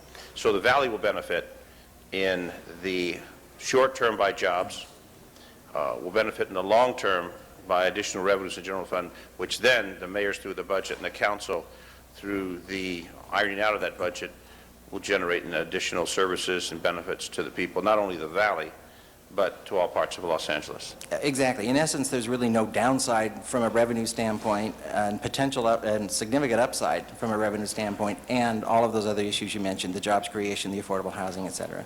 So there is a major public benefit to this environment in downtown Los Angeles on Grand Avenue. Absolutely. So the title, The Grand Project with Grand Results, awaits us. Great. Thank you. Thank you. Thank you, Mr. Zine. Mr. Garcetti. Thank you very much, Madam President. A couple of questions for our Chief Legislative Analyst as well, because I think there's always legitimate questions that are raised about projects like this, and at first blush, for many of us who don't come from a development background or a land use or a government background, you see something like this, you see the amount of public money put in, and you see that there is somebody who is a for-profit entity, and at first blush we scratch our heads and wonder, why is public money being used for this? But I want you to dig deeper a little bit into some of the areas of this city where we have done this and what sort of effect it's had. In the first Staples project, I know there was some controversy around this, and there wasn't necessarily the package of community benefits that we had. In LA Live, the second round, though, this was a very similar process, where there's public money that's being generated from the area that's making this possible around the convention center. You mentioned Chinatown. We have some money yesterday in the Hollywood and Vine project that we broke ground on. Why is it that sometimes, in your opinion, and this is an opinion, some of these things generate a lot of publicity and controversy, and other times they don't? If you could hold my time, please. I think primarily I think it goes to the size of the project. I mean, the bigger money, the more the attention. But the concept is exactly the same. As I indicated, we've done very catalytic but smaller projects in South Los Angeles, such as Chesterfield Square and Marlton Square. The same concept of generating money and reinvesting that in these projects to make those happen, which then spurs additional economic development in the area without any public subsidies. That really is the idea, is to identify catalytic projects that bring economic development with them. So I think the attention primarily goes to the size of the project and the size of the dollars. In your opinion, well, how many years have we been in debt at the convention center? Oh, since the 60s. And how long have people tried to build a hotel to help that convention center be a more attractive destination? I think hotels have been permitted down there, entitled down there, probably since the 60s. When we expanded the convention center in the late 80s, or in the mid-80s, I believe, more hotels were entitled, and it, quite frankly, is still a drain of about $30 million a year on the city budget because we haven't been able to get a hotel done. So this is the first year the convention center will be in the black. Is that true? If you look at the year, I mean, we have an overall debt, but this is the first year. I understand that we're going to be... Well, operationally, it will be in the black. There have been sometimes in the past. I think those, and Mr. Collins is here too, but I think that primarily had to do with our competition, which through some periods of time were going through expansions and construction themselves, so they weren't available. So operationally, the convention center has been in the black before, but we're back in the black again operationally. We are still not covering the debt service. That doesn't include the debt service, and that's really what the hotel and the LA Live development is designed to do, is to bring down that annual subsidy from the general fund on the debt service. The money that we're generating here, colleagues, from this project is the best. Oftentimes when we had the Valley Secession and other things that were before us, people complained that money was being taken out of their areas and spent elsewhere. This is the best example, especially with redevelopment, of local money being spent locally. And one of the reasons that I support this and I'm voting for this today is not just on the project. The project is important and it's something that we should all look at and embrace. But I'm voting for this project because we need affordable housing in this city, and that is an even higher priority. I'm voting for this project because we need good paying jobs in this city, and that's an even higher priority. I'm voting for this project because we need to see the sort of partnership where we do have a win-win with labor and developers coming together, and we show how powerful a city we can be, and we are when we are united. You know, downtown gets beat up a lot, but I remind the public that downtown, if you look at parking revenues, pays tens of millions of dollars more than it receives so that the city can have the services like police and fire and paramedic and streets that are paved and trash collect. Downtown generates much more gross receipts tax in our business tax than it is ever retains when it is spent there. Downtown is the most vital economic engine to our city, and our investment in downtown is something that not only those of us who live near downtown have a stake in, but everybody inside the borders of this city have a stake in as well. I want to thank Councilwoman Jan Perry. She's done an extraordinary job on something that was one of the most difficult, political, prickliest things to do, and she deserves a round of applause from all of us because she's done something not only for her district, she's done something for 15 council members. She's done something for every person here in Los Angeles, and I want to thank you as well as the other people who volunteered their time. Eli Brode, who has taken this on as a civic activism, the folks from labor and the community who sat down and made sure we could have a community benefits package. And I want to thank the developers because, you know, one thing that's not reported on a lot is that there's a huge risk in this. And in fact, if we didn't have a developer who was willing to put their own money forward on this, there is a huge risk, and I don't think we probably would have had the package of affordable housing on site, the package of living wage jobs, the package of economic growth that we would have if we didn't have a developer who believed in this as well. So congratulations, and you have my strongest support, Ms. Perry. Thank you, Mr. Garcetti. Ms. Han. Thank you, Madam President. Well, I just wanted to stand and again thank my colleague, Councilwoman Jan Perry, for navigating through what we all know. Anytime we have small, medium, or large developments in our council districts, we know from beginning to end it is an incredible process. But the grandness of this project, I'm sure, duplicated all those issues and concerns and community meetings and concessions and compromises more than probably any of us have ever had to deal with. But what we have before us today is an absolutely beautiful project. And it does warm my heart, Councilmember Rosendahl, to see business, labor, community, all together on this project. And yes, we had some government intrusion on this project by demanding certain things. But yes, we got back a tremendous benefit in so many ways, from the open space to the jobs, to local hiring, to the community benefits package. And I love the fact that this project will allow people of diverse backgrounds, diverse incomes to be living together side by side. And I look at Los Angeles right now as it's one of the toughest times we've been in terms of interracial tension, in terms of gang violence. And I think projects like this that encourage people of, again, different backgrounds, different incomes, living side by side, reaping benefits together will go a long way, I believe, towards improving relationships between people in all parts of Los Angeles. So this is a great, great project. And I applaud Eli Broad for your leadership, for your backing of this, related companies for being the developer on this project. It truly is something beautiful. And you know, we don't talk enough about the fact, colleagues, that tourism is the second largest industry in Los Angeles. And this project will increase our ability to attract conventions and tourists to Los Angeles. And every 4% increase in tourism generates $12 million that comes into our general fund, which, as you know, is the money that we can use to back the priorities that we believe in, like public safety and hopefully in the future to prevention of gang violence in the city of Los Angeles. So this is a good project. I support it wholeheartedly. Let's move ahead, and I look forward to the day when we can have a harbor live down on the waterfront in San Pedro. Thank you, Ms. Hahn. We look forward to that as well. Ms. Gruhl. Thank you, Mr. Garcetti. And lots of things have been said this morning about this project. It's important to the city of Los Angeles. It's important to the valley that we represent. And I know we have some people who are very apprehensive in the valley, those of us that represent. What does this mean for us?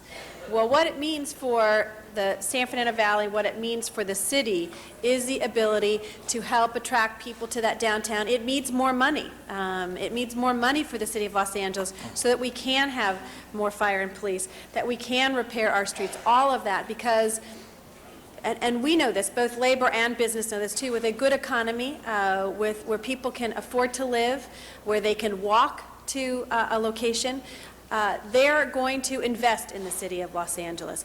And, you know, I have come down on numerous occasions over the weekend, and Jan lives down this way, but, you know, over at Disney Hall.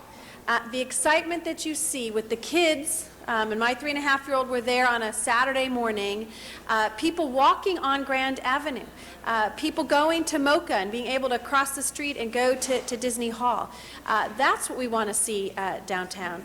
That is something that we think will be critical to, I think, the future of the city. And I had an email from one of my constituents who said it's going to dwarf the Music Center and Mocha and Disney Hall. And I said, they want this. This is going to help those entities that are there.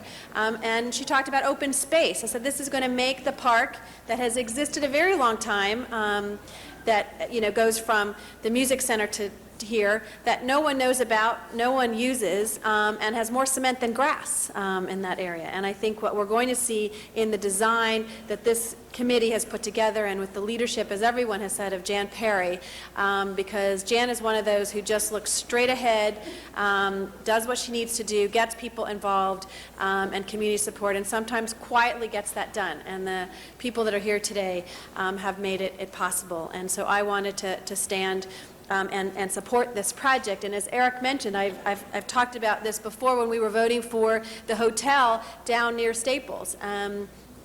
Tom Bradley, for his entire career as the mayor, tried to get a hotel there, did everything possible. I'm sure even tried to get Eli to build a hotel there at some point. But it was just not possible. I mean, that is the balance that we have to create here in the city to have a project like this that is going to be an icon for our city, that is going to bring the kind of resurgence and will benefit the entire city of Los Angeles. And so I just wanted to stand as well and support the project. Thank you. Thank you, Mr. President. Thank you very much. Our next speaker is Mr. Weezer, to be followed by Mr. Smith, Mr. Parks, and Ms. Perry. Thank you very much, Mr. President. And I followed the development of this project when I was on the school board, as we were looking to build a visual and performing arts high school right on the corner of Cesar Chavez and Grand. And it's remarkable how we're linking all of Grand Avenue and this project with our cultural and our educational institutions. And I think it's going to be a great link, not only for the students who go there, but for downtown and the city of LA as a whole. And now we have to start thinking of other linkages. We're going to have the LA River and the redevelopment of that area to take out all that concrete, put more greenery, more activity along that river. And the river here that touches downtown LA has been selected as one of the nodes to put more resources into that area.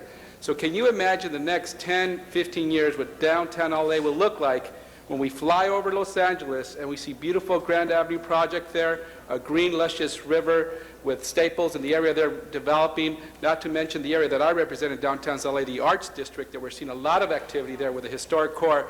It's a great time for Los Angeles. This is a very important anchor in seeing Los Angeles develop and change for not only ourselves, but for the perception that other people have of Los Angeles and what it is. And I think when we go forward, this is going to truly add to a better, positive idea of what Los Angeles can be and should be. And finally, let me mention that we know this is a beacon of progress, as I mentioned, but at the same time, the amenities are tremendous for all sectors of Angelenos, working to provide living wages in this project, working to ensure that we have more activity for open space, and not to mention the economic benefits this will provide to all of Los Angeles. I do have one question, and I should ask that publicly, and just to give me a peace of mind, to give the public a peace of mind. The support we're giving to this project, we're saying we're supporting it through their public coffers because we expect some return, and we talked a lot about those returns. But do we expect to come back in a few years as this project is going forward to saying, hey, we need more public support, or will this be it? I do not expect that. I will tell you that, as I said to start this off, the point is to finance a catalytic project that makes other things happen. So the question sometime later with continuing to use public money to finance additional development would be very problematic, because this is the catalytic project. This is what the investment is for. Great. Thank you very much. And finally, I want to give a big thank you to all the persons involved. I know through your leadership, I remember all the meetings that were going on for years, and sometimes reaching over to the school district, talking about the great new school we're going to see there. And Eli Bro, thank you for your support and for the school and the other educational support you've given while I was on the school board. And now this is a great anchor for the city of Los Angeles. Thank you all. Thank you, Mr. Weezer. Mr. Smith is our next speaker. Thank you, Mr. President. I can tell you that I was somewhat skeptical as I began to review this process, and as I'm always concerned about the financial impacts. And as we explored this last night in committee, I think you did a very good job of pointing out that there are firewalls basically built around this, that the public infrastructure will be built along with the project incrementally, that all those public benefits will go along with the project incrementally so that the city has never lost anything if the project goes south on us and we're hanging with unimproved projects that never got done. So those go along at the same time. Secondly, that over a 20-year lifespan, there will be an investment on the part of the city, but it's all new money investment, not taken from the general fund, so we don't lose anything in our day-to-day operations that we don't already currently have. And then after the 20 years, we begin to recuperate that money in profitability. I think the thing that really changed my mind was last night as I was driving to Mr. Park's off-site Budget and Finance Committee, as I drove through South Central and down near Staples Arena, looking at what we did at LA Live, what we did at Staples Arena, but looking at all the things that are going on around there, the cranes everywhere, construction taking place, the collateral benefit that's not part of the project is huge. And we saw that in Hollywood with the Hollywood Highland project. And we're seeing that as we invest in these projects, they become a center node, but what goes on around it is not captured in the project, but is captured in our city budget. And I think the thing we can't really put a number on, but we know that if we place a number on the project and contain it, that anything that happens above and beyond that is profit to our city's general fund. And so in the long run, to answer those people in the valley that I got the same emails that Wendy got and others, to answer those folks is that the overall cumulative impact is greater than the potential loss at any time during the project. Would that be a fair summation, Mr. Miller? Absolutely. Okay, I think that's the most important thing. One thing I did ask for, Ms. Perry, and I asked this last night, and I'd ask for your help on this. As we look to the 20% reserve for rental housing for low and medium income families, for workforce type families, is that there's no reservation in there for police, fire, and teachers. And as we look to the downtown corridor, particularly as we're building so many new schools, we're trying to get an investment in our police department that officers understand their community that they work in, that they're not driving from Lancaster to serve in downtown LA. The best way to get that feeling of community is that they live there. And I would hope that you would work with us in getting a reservation of that 20% housing as much as possible for police, fire, and teachers so that we get them to be a part of the community that they serve and understand the uniqueness of downtown LA, not just drive in from Lancaster to enforce policies of the city of LA. And I think that's an important buy-in. So I'd appreciate if we could get your support on that and try and work that out, particularly as we look to the $100 million housing fund that we have to encourage those kind of uses. So thank you very much, and I appreciate, Mr. Broad, all the work you've done for this city, but on this project in particular, I think it was falling apart at one point, and I thank you and Ms. Perry particularly for saving it. This will be one of those things that we look back at after we've all left office and say, look what happened downtown LA, and we were a part of that, and this project is going to be a very, very big component of that. Thank you. Thank you very much. Mr. Parks is our next speaker. Thank you, Mr. President. I also want to stand and thank Ms. Perry for her effort, and also want to thank Jerry for the in-depth analysis he gave the community yesterday at the Budget and Finance Committee meeting.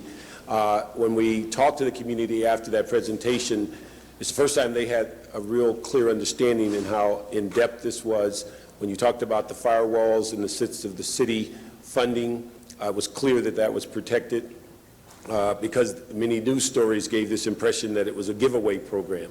When they saw that there was residential housing for purchase and for rentals, they had a clear understanding. The park green area was something that they clearly thought was a major plus, and they see this as the catalytic project that you're talking about. Probably the one area that they mentioned after the meeting and was most interested is the local hiring. This is something that comes up on every project from 30 million to 600 million to $1 billion. People want to know who's going to get the jobs, and to put a percentage in and to mandate it, but also to follow through, because we've had other projects in which there was a promise and yet there was not fulfilled as it went through. And so that's the only issue of tension that came out of the meeting as to whether that was going to be a follow-through, whether there's going to be assurance that people that lived in the immediate area were going to be able to get these jobs, were they going to be given some consideration, or were these massive crews from different parts of the county that came with the developer, are they the ones that's going to come in and get the jobs? And I think that's the one unsettling point that came out of the Budget and Finance Committee yesterday, and we tried to assure them that there was controls to ensure that was going to happen, just as there are controls about how the money was going to be spent.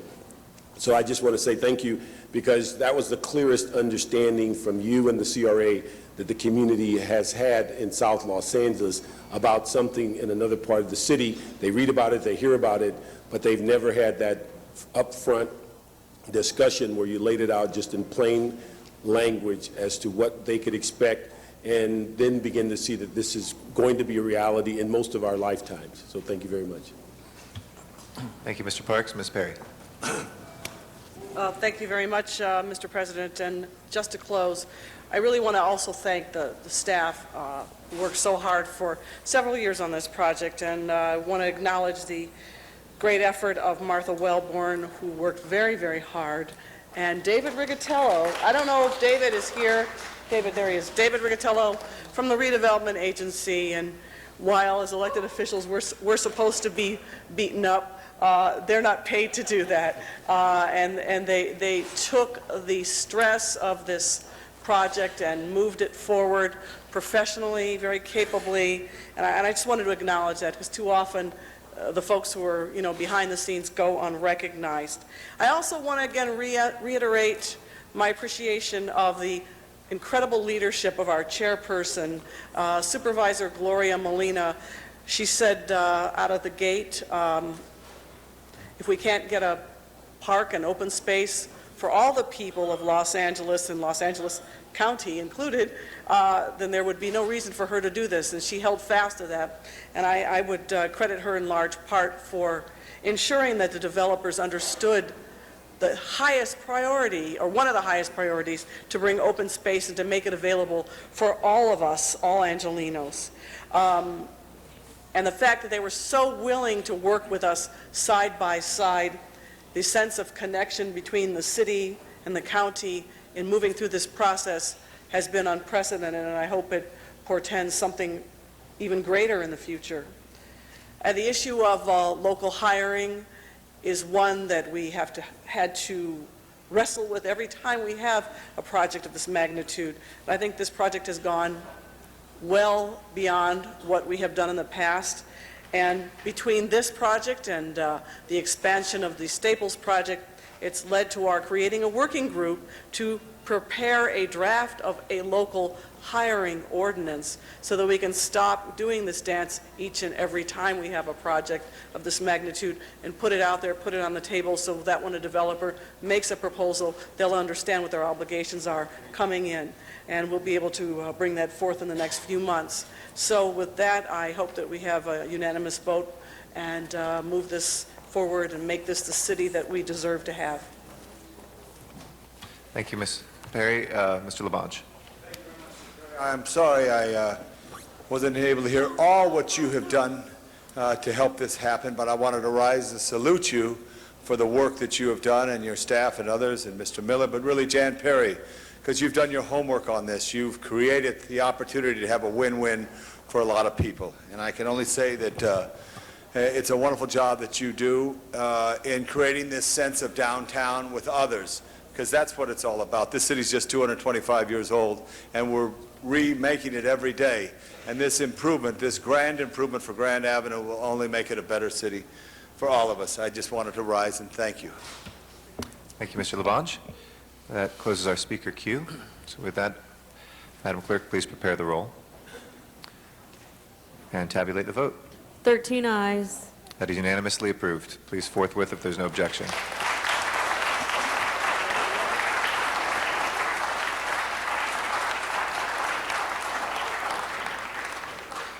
Next item, please. Next item, Mr. President, is item number 49. Okay. Colleagues, we have item number 49. Ms. Hahn, did you want to move, reopen, or sorry, the public hearing on that, Ms. Hahn, first? Okay, we will do that first then. And I know that we have folks that were here for the last item as well. And so if we can ask folks to take their conversations, please, so that we can hear our public speakers. If we can take those conversations outside, please. Thank you all. Our first speaker on this one will be Veronica Perez-Becker.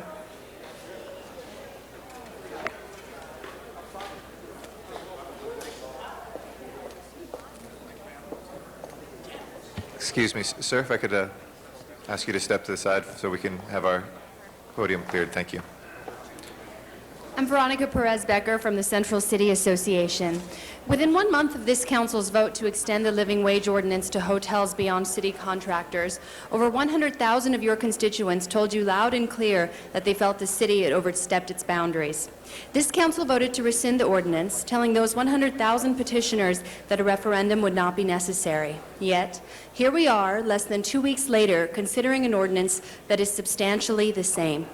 This ordinance, like the last one, extends the living wage to private businesses beyond city contractors. This ordinance, like the last one, contains an exemption for collective bargaining agreements. The purported package of benefits included in the ordinance is not material, and many of those benefits were already promised. This ordinance is not what the business community agreed to and does not assure that the living wage will not be extended to other businesses. If you pass this ordinance, there will be a highly visible fight in the courts. There will be more negative publicity painting LA as business unfriendly, like the Times editorial calling the city a job killer. And once the applause from this gallery dies down, we're going to be left with the sound of businesses and jobs walking out the door. Thank you. Next speaker is Gary Tobin. Good morning, members of the council. I am Gary Tobin, president of the Los Angeles Area Chamber of Commerce. And over the last weekend, the Chamber's board of directors voted unanimously not to support the substitute ordinance. As all of you know, the invitation of the mayor and council president Garcetti, the Chamber participated in 3 January meetings with stakeholders to develop a compromise acceptable to all parties. We worked diligently with you to reach an understanding and stood with you at the January 31 press conference where you announced that the council would rescind the existing ordinance and submit a substantially different ordinance in the near future. We called these negotiations a work in progress. When our board of directors reviewed this substitute ordinance over the weekend, they concluded that it is not substantially different from the original and it provides no long-term assurances to other sectors of the business community. While the new ordinance contains added provisions discussed during the negotiations, at the heart of both ordinances remains the requirement that a private business having no contractual relationship with the city must pay a minimum wage higher than the state minimum wage unless that business has a collective bargaining agreement with a labor union. During the negotiations, the Chamber incorporated language intended to make it more difficult for the city to target employers in other industries. But our board remembers that 10 years ago, when the original living wage ordinance was adopted, the City Council promised that it would only apply to businesses that voluntarily sought to do business with the city. The business community stands united against this type of government intervention in negotiations between labor and business. It discourages business growth and limits job opportunities for the very workers it seeks to protect. We encourage you to put this ordinance aside and continue working towards a solution that addresses these principal concerns of business. Thank you. Keith Richmond is our next speaker. He's gone. Okay, Dominic Rubalcava. Good morning, council members. Thank you for the opportunity to address you on this issue. As a member of the Chamber of Commerce Board of Directors, as a member of the Chamber of Commerce PAC, and as one of the 5 original signers to the referendum on this matter, I'm very concerned about the speed with which this is moving forward. It's my understanding that there are no time limits. We're not up against any artificial time limits. There's plenty of time to consider these matters.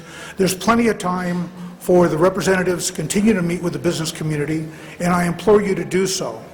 I know it's hard. There's a lot of pressures, and I know your intentions are good. I know you want things to work well. But I guarantee you, the length of time that we've spent on this is only a fraction of the matter that immediately came before us, where business and labor were given the time to work together and work matters out. You all applauded that. You were all supportive of the Grand Avenue project. How did that happen? People sat down, they worked together, and they solved problems. Give us the opportunity to do that again. Thank you. Next speaker is Brendan Huffman.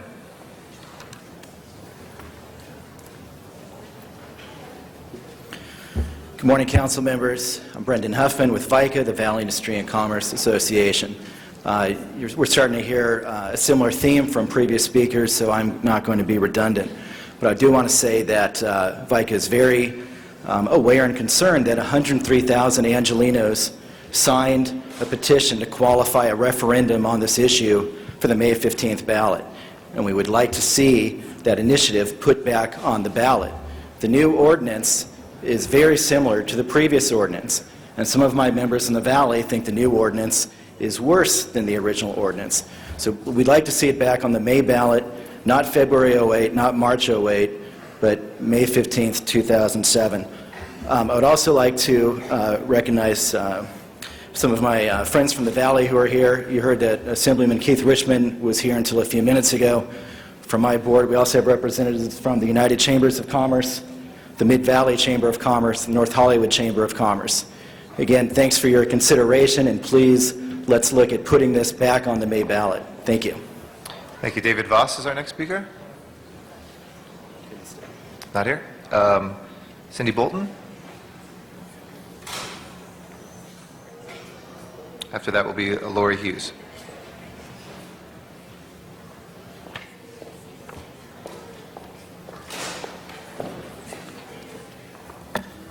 Good morning, Mr. President and City Council. I'm here, my name is Cindy Bolton. I'm the General Manager at the Radisson Los Angeles Airport Hotel, and I'm representing the hotels on the corridor area.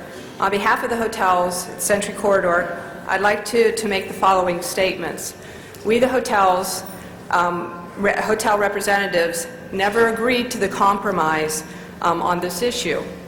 We firmly believe that the ordinance you consider today is not substantially different from the original ordinance, and this council rescinded. It is the same issue, only it's masked over by a few bells and whistles. This is still an action to single out 12 hotels in an area of the city and mandate our living wage and our business practices.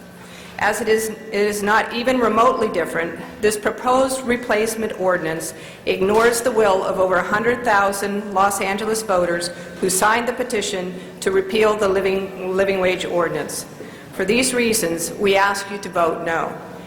You know, it's interesting also, I sat here and I listened about the Grand Project and how everyone worked together. Again, I feel that there's a higher level of success if we could slow down the process. Everyone who is represented in this party, whether it be the city, the hotels, labor, the developers, if everyone sat down, I think that we would have a higher level of results. So again, I ask you to please slow the process down, take everything into consideration, and have us all come together as a team collectively representing all the employees in the area as well as the citizens of Los Angeles to make the best possible decision. Thank you very much. Thank you. Lori Hughes is our next speaker. After that will be Pamela Kurati. Good morning. My name is Lori Hughes. I'm the Executive Director of Gateway to LA Business Improvement District.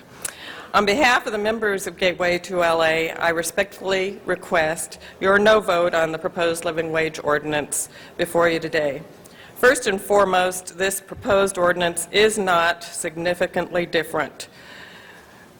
It is merely the original living wage ordinance dressed up with benefits package without benefits. While the Gateway bid is named party to the proposed ordinance, we are not part of the process. We were not part of the process to draft details of the supposed benefits. Had we been consulted, we would have told you the following. The bid, since 2001, has spent nearly $200,000 on 4 different market analysis feasibility studies to attract or develop retail, entertainment, and conference center development to the area. While we would welcome the city's $50,000 contribution, the ordinance is very narrow in scope and does not meet the actual needs of the area. Secondly, funding of $1.3 million from MTA Call for Projects was granted in 2001 for streetscape improvements, including new median islands, landscaping, refurbishment, and signage on Century Boulevard between Aviation and La Cienega Boulevards. This project will begin shortly and is to be completed by November of this year. This is not a new benefit. This was already in place. Thirdly, in July 2006, a comprehensive waste recycling program was initiated by the BID and the Bureau of Sanitation. The Bureau of Sanitation completed an analysis of all hotel and office member properties in December of 2006, and a phased-in implementation schedule will be proposed at our next board meeting. Thank you. Sorry, it's time. Pamela Coretti. After that is Paul Verduin. Pam Karate had to leave. My name is Debbie Schultz, President and CEO for United Chambers of Commerce of the San Fernando Valley. The new ordinance is not significantly different, as you've heard from the first ordinance, but also the creation of an airport hospitality enhancement zone is not justification for the imposition of the new living wage ordinance. Furthermore, it creates additional uncertainty. A future City Council could redefine all CRAs and bids to meet the enhancement zone's criteria, thereby creating a patchwork of living wage zones. This could cause businesses to abandon these areas, leaving these communities worse off than what they were without the CRA and the BID designations. We urge you to work with us, and we urge you to vote no on this ordinance. Thank you. Thank you. Paul Verduin is next, and then Mike Pfeiffer.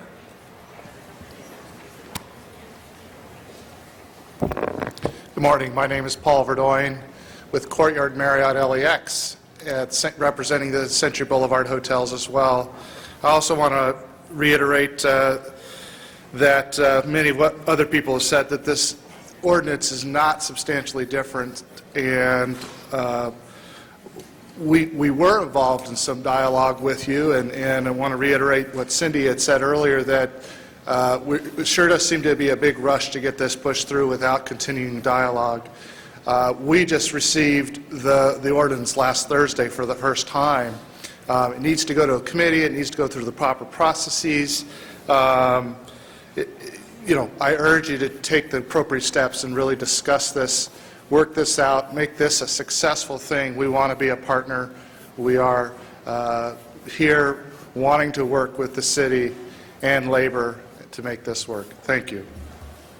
Mike Pfeiffer, please.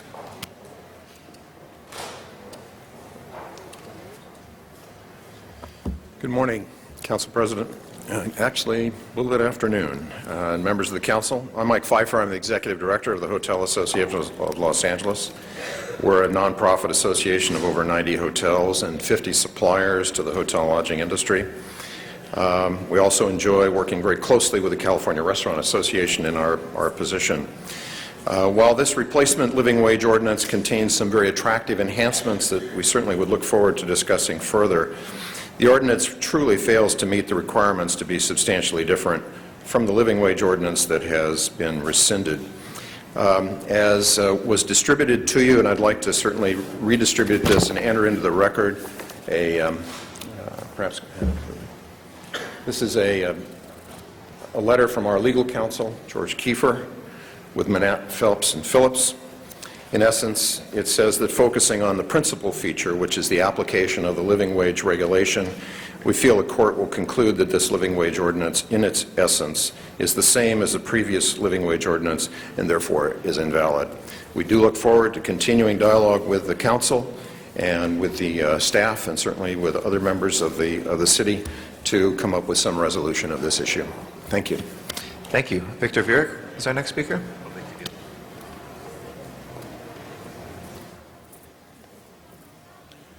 Good afternoon, ladies and gentlemen of the council. In order to have a living wage, you have to have a wage. And to the extent that this ordinance would discourage jobs, price jobs out of the marketplace, there will be a lot of people who will not be working. And that really defeats the purpose. You need people with jobs. And, well, as far as the real estate goes, if it doesn't work, the hotels would be good candidates for condo conversions. But I also had on my speaker card, I wanted to speak about the Section 8 thing earlier, but I know that's off the agenda now. Thank you. Thank you. We'll next go out to Van Nuys, and we'll hear from Mr. Zumadog. Yes, thank you. And can you move into the frame, please? We have some constituents that came. They saw Zuma Dog, and they said that, first of all, they wanted to remind me not to yell, but they do love what I have to say, y'all. They came here to talk on Grand Avenue 21. You wouldn't call their cards because you had to give Eli Broad, the billionaire, 2 minutes extra time, then you didn't cut him off. Before us here, and we had a public Okay, hearing let's talk. before Okay, on that thank one. you. Yes, LAX. And by the way, Eric, I'd like 2 extra minutes like you gave billionaire Eli Broad. Let's keep it fair. Chamber of Commerce, they For the don't record, like if I this. could interrupt you again, Mr. Dodd, we had a public hearing, and I meant Please hold my time. clearly that we were able to, because we had a public hearing before, open to council motion the speakers that were asked to come before us. I think you know that since you've been around council, so please, if you could confine your comments to what is before us. Thank you. Okay, I'll take it up in the public. I'm Mayor Sam. But Chamber of Commerce, they don't like this LAX thing. It means there's going to be a lawsuit. You bamboozled them. You're rushing it through. There wasn't time for input. They didn't get to go over it. It's still too much of the same. There's no assurances even. So once again, going to be sued. Why are you rushing it through? Let's see. Again, it's not different enough. Greg Smith got up there and he hammered it. I congratulated Greg Smith. He hammered this for saying it's not different enough and it doesn't even make any promises. There's too many hurdles. How do you, first of all, you have to build a convention center to make this thing go through. Are you kidding me? You can't even fix this clock. You can't even fix that phone. You think you're going to build a new convention center downtown while you think you're going to build a subway down there? That ain't going to happen. Try to fix this clock first, then we'll talk about these things. And then if you do build a convention center, then you're going to be killing downtown, y'all. Oh, they're telling me to please calm down, but I get so worked up, y'all. My lovely ladies, thank you for coming down. But if you're going to build a convention center at the LAX, then that's going to kill everything you're trying to do to restore downtown, y'all, because then they'll just fly in. They won't even have to go to Staples Center. They won't even have to go to Grand Avenue. And so that's why I say you got to vote no on this right now. Let's work it out. Let's get everybody involved. Let's make it different enough so the city don't get sued. Thank you and then very we much, can put Mr. it to a Dog. vote. And We'll now go to Tom Walsh here, and then Alma Romero.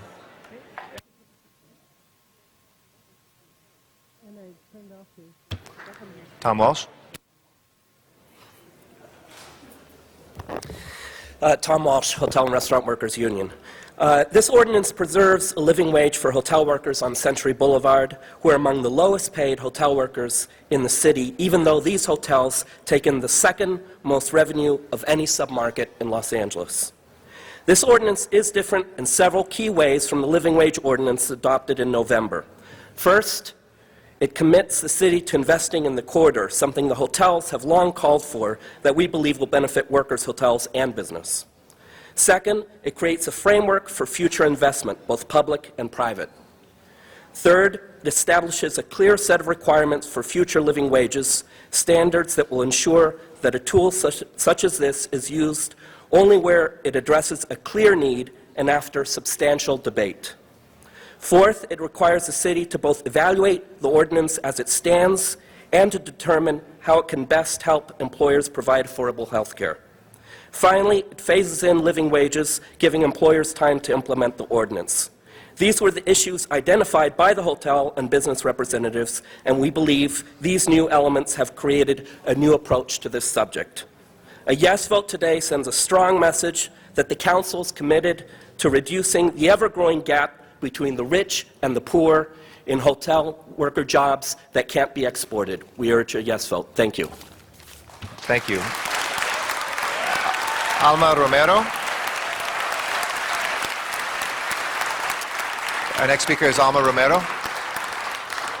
We have Alma Romero once, twice. Alma. And then after that will be Mark Salzberg.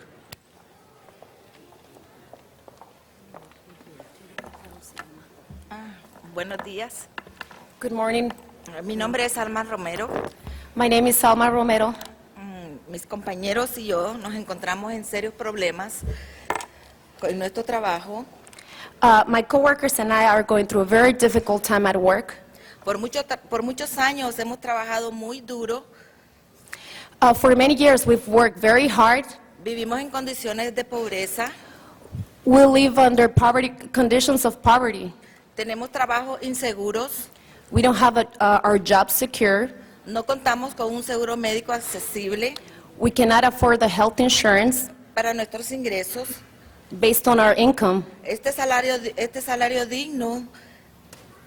This living wage Que estamos a un paso de lograr. that we're a step away from getting. Es una gran esperanza para nosotros los trabajadores del Century Boulevard y nuestras familias. It's a great hope for all of the workers on Century Boulevard and our families. Quiero agradecer el apoyo que el señor alcalde y los señores de concejales nos han dado. I want to thank the City Council and the Mayor for all your support. Y les pedimos una vez más su apoyo para este salario digno. And we ask you once more for your support for this living wage.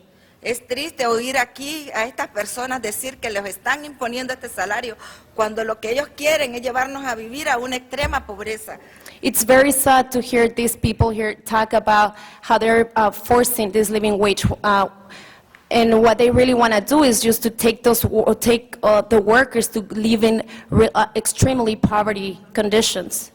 Miles de trabajadores del Century Boulevard estamos trabajando duro, estamos trabajando tiempo extra en condiciones infrahumanas y no es justo que aquí vengan a decir ellos que les estamos imponiendo este salario.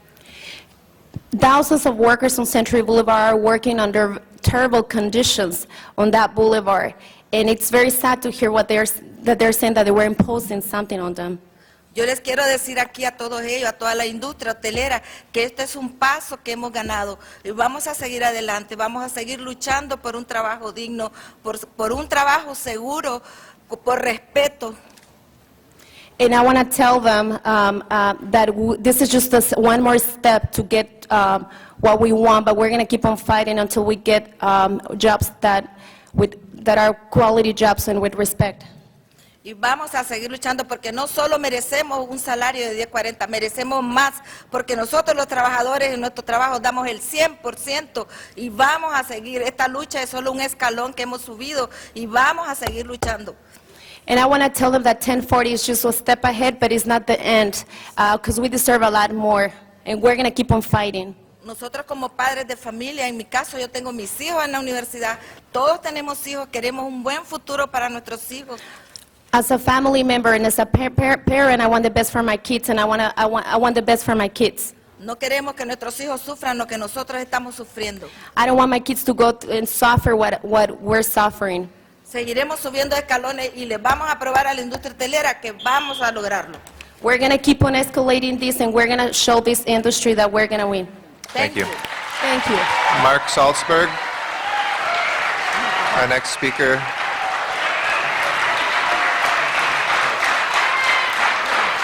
Our next speaker is Mark Salzberg.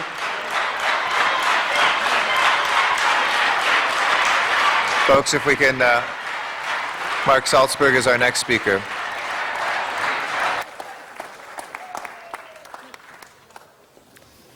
Hi, I'm Mark Salzberg. I represent the California Democratic Council here in Los Angeles. With me today, I have Rick Jacobs from the Courage Campaign and presidents and leaders from various Democratic clubs within the city. I'd like them to introduce themselves. Hi, my name's Greg Good. I'm the Vice President of Political Affairs for the West Los Angeles Democratic Club. Tom Camarella, immediately past President of the Culver City Democratic Club. Kelly Willis, new and current president of the West Los Angeles Democratic Club. David Green, president of the San Pedro Democratic Club. And I am Julian Berger. I'm the president of the Progressive Democratic Club. I'm Rick Jacobs, president, chair, whatever I call myself, of the Courage Campaign. We have 31,000 members across the state. We're nonpartisan, but very progressive and very supportive of this resolution. Together, we represent 22,000 people in the city of Los Angeles. We're here to encourage the council to vote yes on the new ordinance. This is a win-win-win for the city of Los Angeles, for the workers in the LAX corridor, and for the businesses in the LAX corridor. We're very disappointed that the businesses have reneged on this agreement. They were involved in the negotiations. This is, in fact, a substantial difference from the original ordinance. It's different because the businesses who participated in this new ordinance actually made it so. We reject their assertion that it is substantially the same. We urge the council to vote yes on this new ordinance. Thank you. Thank you. Our next speaker is Aisha Young.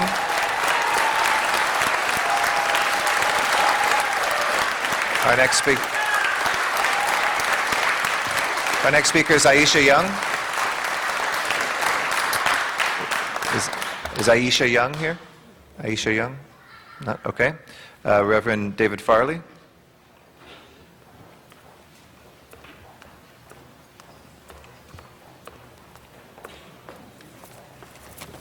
Welcome, Thank you, Reverend. Mr. President. I'm the pastor of Echo Park United Methodist Church, a congregation of diverse working people. As most of you, I believe, are aware on the council, throughout the leadership and membership of the diverse faith communities of this city, there is a strong and passionate belief in the moral imperative of a living wage for working people. For us, this is not a new or novel idea.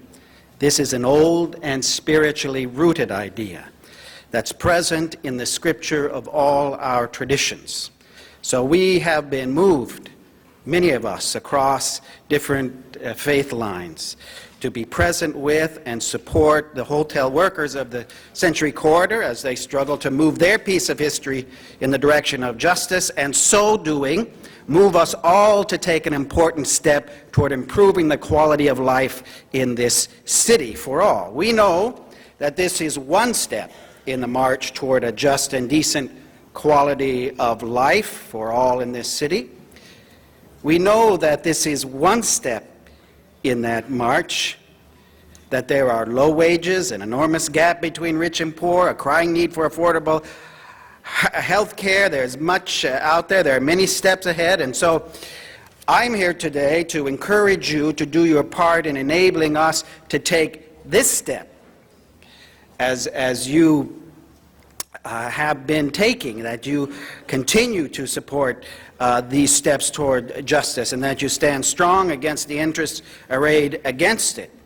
And I come to let you know that I represent many who are committed to continue to accompany the working families of this city step by step as they move forward on behalf of themselves and the community of Los Angeles. Thank you very much. Thank you. Our final speaker is Rick Jacobs.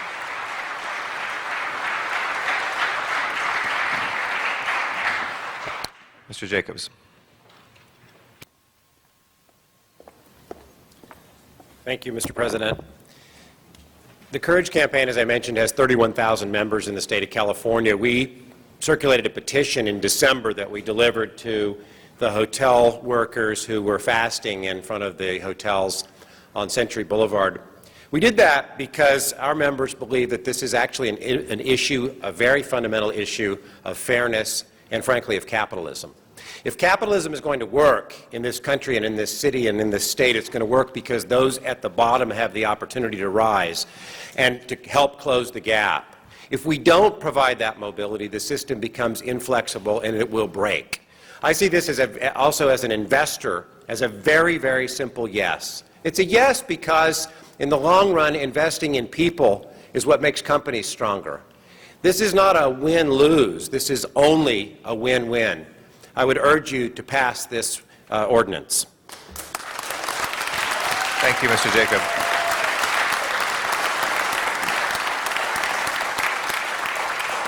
That closes our public comment on this. We have Mr. Smith and then Ms. Hahn. Mr. Smith. Ms. Hahn? Thank you, Councilman Smith. Thank you, Mr. President. Thank everyone who came down today to speak their voice on this very important issue. Colleagues, what we have before us today is what I believe demonstrates a very significant achievement by this city council, to improve the Century Boulevard corridor next to LAX. And to remind everyone about the history of this, it began not a few weeks ago, not a few months ago. It began almost a year ago in March that my committee, Tourism, Commerce, and Trade, along with Councilmember Rosendahl, began to look into ways to improve this corridor, to make it more successful, more prosperous. We believe that this corridor is the welcome mat to Los Angeles.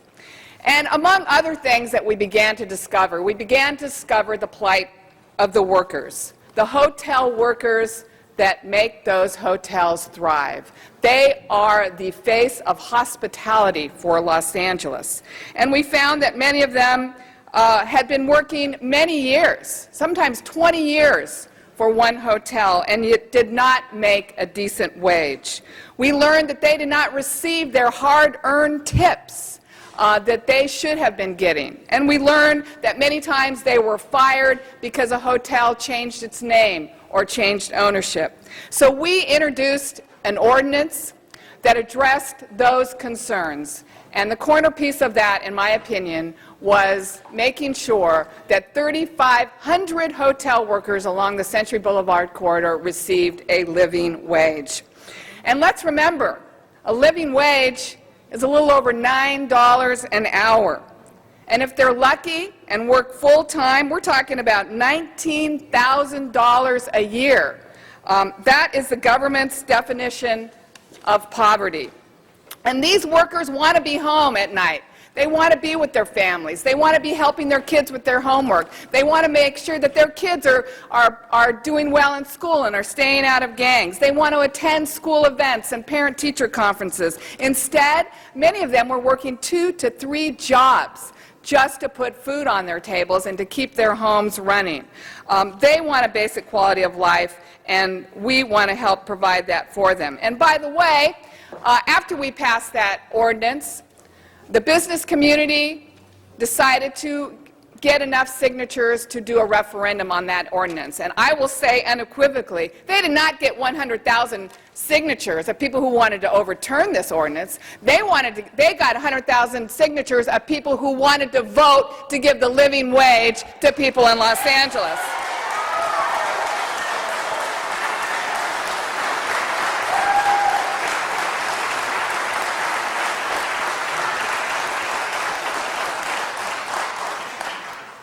But we, in the spirit of good faith, in the spirit of working together with the Chamber of Commerce, of working together with the business community, of working together with the Hotel Association, we decided to sit down and begin to work on compromises. We did address their concerns. We met for hours. Some of my colleagues met all day one Sunday to work to meet their concerns and address what they wanted. And in response, we agreed to rescind our original ordinance only because we believed in good faith that we had the partnership from the business community to not only pay workers living wage, but to agree to accept investment from the City of Los Angeles in the corridor. And I hope the City Attorney will go through item by item on how this new ordinance is substantially different and how we will be providing the kind of infrastructure and public investment in the corridor to truly make that a destination for Los Angeles. All I can say, Bill, is I wish I had a Century Boulevard corridor in the 15th Council District,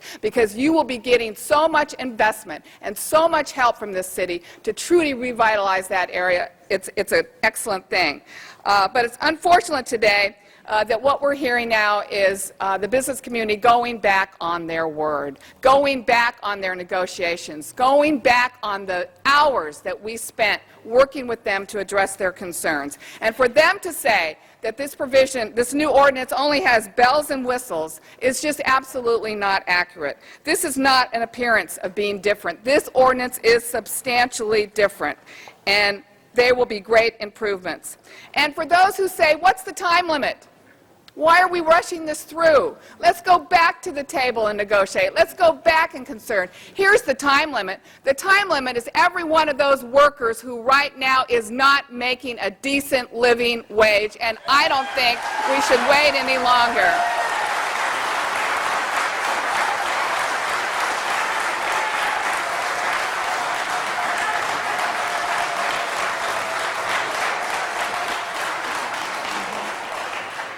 It's ironic to me that when we do, and I believe we have the votes today to approve this ordinance, it is unfortunate that we will be labeled anti-business, that we will be labeled not friendly to business. And yet, is this not the same City Council that just approved $60 million in subsidy for the Grand Avenue project? Is this the same City Council that yesterday just broke ground on Hollywood and Vine for a multi-million-dollar project? Is this not the same City Council that unanimously supported LA Live? And is this not the same City Council that passed a historic business tax reform for our businesses? Yes, there is government intrusion in businesses, but we believe we have an obligation to intrude to help business, and we believe we have an obligation to intrude to help the workers. And that's what we're doing here today. We are pro-business, but we are pro-worker, and I think this is a great ordinance for the City of Los Angeles, and I'm ashamed of our business community.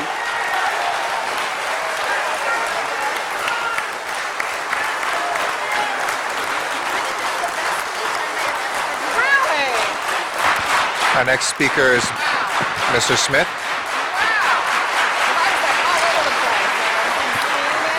Mr. Smith is our next speaker, and then Mr. Rosendahl to follow him. Mr. Smith. Very pleased to give that time to Ms. Hong as the mark of the motion. That was appropriate. And I wanted to use that to point out something very simple. I said last week that this was a bait and switch, and I still believe that. But it is not because I discount one moment your passion, your honesty in approaching something you believe from your heart needs to be addressed. And I commend you and Mr. Rosendahl for doing it in that spirit. And I hope you understand the question I asked today is in the same tone. Okay? It's about what is the right thing to do and how we are doing it, more importantly. And so I'd like the city attorney to come forward. Mr. Sainz, please come forward. I have a couple questions to ask.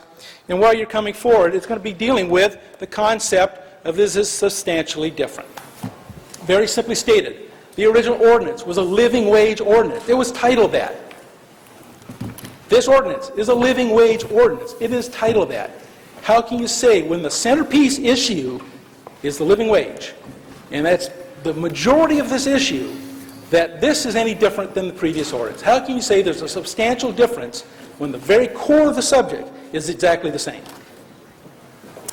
Assistant City Attorney Teresa Stamus. I'm joined at the table by Deputy City Attorney Adrian Corsani from our General Counsel Division and Deputy City Attorney Harit Trivedi from our Public Integrity section. I think perhaps it'd be helpful if we could, Councilmember, to start out with a review of the new ordinance and go through the new terms. And I'll turn it over to Adrian Corsani for that. Good afternoon. Through this ordinance, the city is creating an airport hospitality enhancement zone, thereby improving and encouraging the growth and development of business in the zone. And the zone shares its boundaries with the Century Corridor Gateway to LA Business Improvement District. The ordinance provides for the following: the creation of the zone itself, wherein the city will create enhanced and expanded investments and incentives, including a conference center. Within 180 days of the effective date of the ordinance, the city shall do a study of locations, financing mechanisms, and LAWA participation in financing of this potential conference center. Secondly, workforce development. Within 180 days of the effective date of the ordinance, CDD will implement a workforce training program, which will include one or more of the following: customer service training, hospitality training, management training, culinary arts training for hotel workers. CDD will also facilitate English as a second language courses through LAUSD. Third, the marketing component. The city will arrange for the development of a program to market hotels in the zone, and $50,000 will be granted to the Century Corridor bid to prepare market analysis and develop materials and data from the analysis to use to attract new business to the Airport Hospitality Enhancement Zone. Business development. Within 90 days of the effective date of the ordinance, the Office of Finance will develop and recommend a time-limited cap or a reduction in business taxes for businesses, retail shops, and restaurants that relocate to the Airport Hospitality Enhancement Zone. For the retail shops and restaurants, that's for those who don't close other locations to do so. Street improvements. Street services will develop and implement directional and navigational signage to direct drivers to services in the zone, including hotels. Within 9 months of the effective date of the ordinance, Street Services will commence construction of a $1 million set of street improvements, including median islands, landscaping between Aviation and La Cienega Boulevards. Within 60 days, Street Services will develop a plan to expedite needed street and alley resurfacing and sidewalk repair within the zone, and within 180 days of the effective date of the ordinance, they will commence this plan. Within 60 days, the CAO and Street Services will report to Council on financing options to finance and commence within 1 year construction of new sidewalks in the zone. A remote check-in component is also part of the enhancements. CDD and LAWA will facilitate establishment of remote check-in facilities at each interested hotel in the zone and help expedite and prioritize establishment of these facilities. There's a power rate incentive. The city will investigate the feasibility of extending enterprise and empowerment zone subsidized rates for electric power, or will create new business development incentive rates to reduce vacancy in the zone. Integrated waste management. Sanitation and interested businesses in the zone will develop and implement within 1 year of the ordinance's effective date an incentive rate to reduce vacancy in the airport hospitality enhancement zone. The ordinance also provides for regulation of wages paid to certain workers in the zone, and it requires that within 1 year of the effective date of the ordinance, the CAO must conduct an evaluation of the effect of this requirement on the hotels, hotel customers, and hotel workers. Specifically, the CAO would look at economic impact of the requirement on hotels and the workers, including the impact on worker retention. The CAO will also look at the effect of having a non-tiered requirement, that is, it applies to tipped and non-tipped workers alike, including wage compression for workers and its effect on worker retention. And the CAO will look at the impact of the aforementioned enhancements on hotel customer bases, the income and retention of workers. If the study is not completed within 15 months from the effective date of the ordinance, the living wage provisions would be suspended until the report is complete. Also, the rate of health benefits is articulated in the ordinance, and that's similar to the city's living wage ordinance. A mandatory, again, by the CAO of available health plans at similarly sized businesses will be conducted. And the study will look at whether the plans require employee contributions or co-payments, and the prevailing expert views on whether employee contributions have an effect on the cost and quality of health care. The CAO will also look at the city's ability to secure high-quality benefits for workers through regulation. Upon completion of this study, the CAO will recommend whether the city should adjust the living wage requirement for hotels providing health benefits. For example, should they increase the amount of health benefits credits or permit reasonable employee contributions. If the health benefits study isn't completed within 9 months from the effective date of the ordinance, the living wage provisions would be suspended until the study is complete. The ordinance also requires an incremental application of the living wage provisions. On the ordinance's effective date, the hotel employers would pay workers no less than $8.25 with benefits, not including gratuities, service charge, distributions, or bonuses, or $9.50 without benefits. On July 1st, 2007, workers would be paid a living wage in its entirety. On January 1st, 2008, workers would receive their first annual living wage adjustment corresponding to changes, if any, in the Consumer Price Index for urban wage earners and clerical workers in LA Riverside counties. The ordinance creates a private right of action as an enforcement mechanism, and it includes an exemption for collective bargaining agreements if the waiver of the ordinance's provision is explicit therein. This ordinance also includes a 1-year waiver for certain hotel employers. If a hotel employer demonstrates to the city controller by compelling evidence that compliance with the living wage requirements would require a workforce reduction of more than 20% or would curtail workers' hours by more than 30% in order to avoid bankruptcy or hotel shutdown, those hotels can receive a waiver for 1 year from the ordinance's requirements. The controller would reach this determination after reviewing and, if necessary, auditing the hotel employer's financial condition, and the controller's determination shall be subject to review and reversal by a 2/3 votes of the council within 10 business days of that determination being made. Finally, the ordinance sets forth the process for future living wage regulation.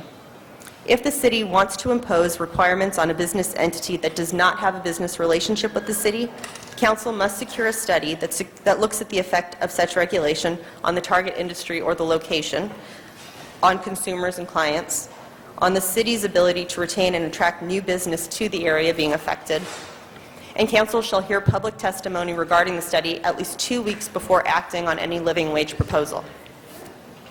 The city shall not impose new living wage requirements unless the industry and region regulated receives business benefits stemming from a city asset that match or exceed the benefit the hotels receive from the proximity to LAX currently. Benefits must be significant and can't include things like ordinary city services to public and private businesses in the city.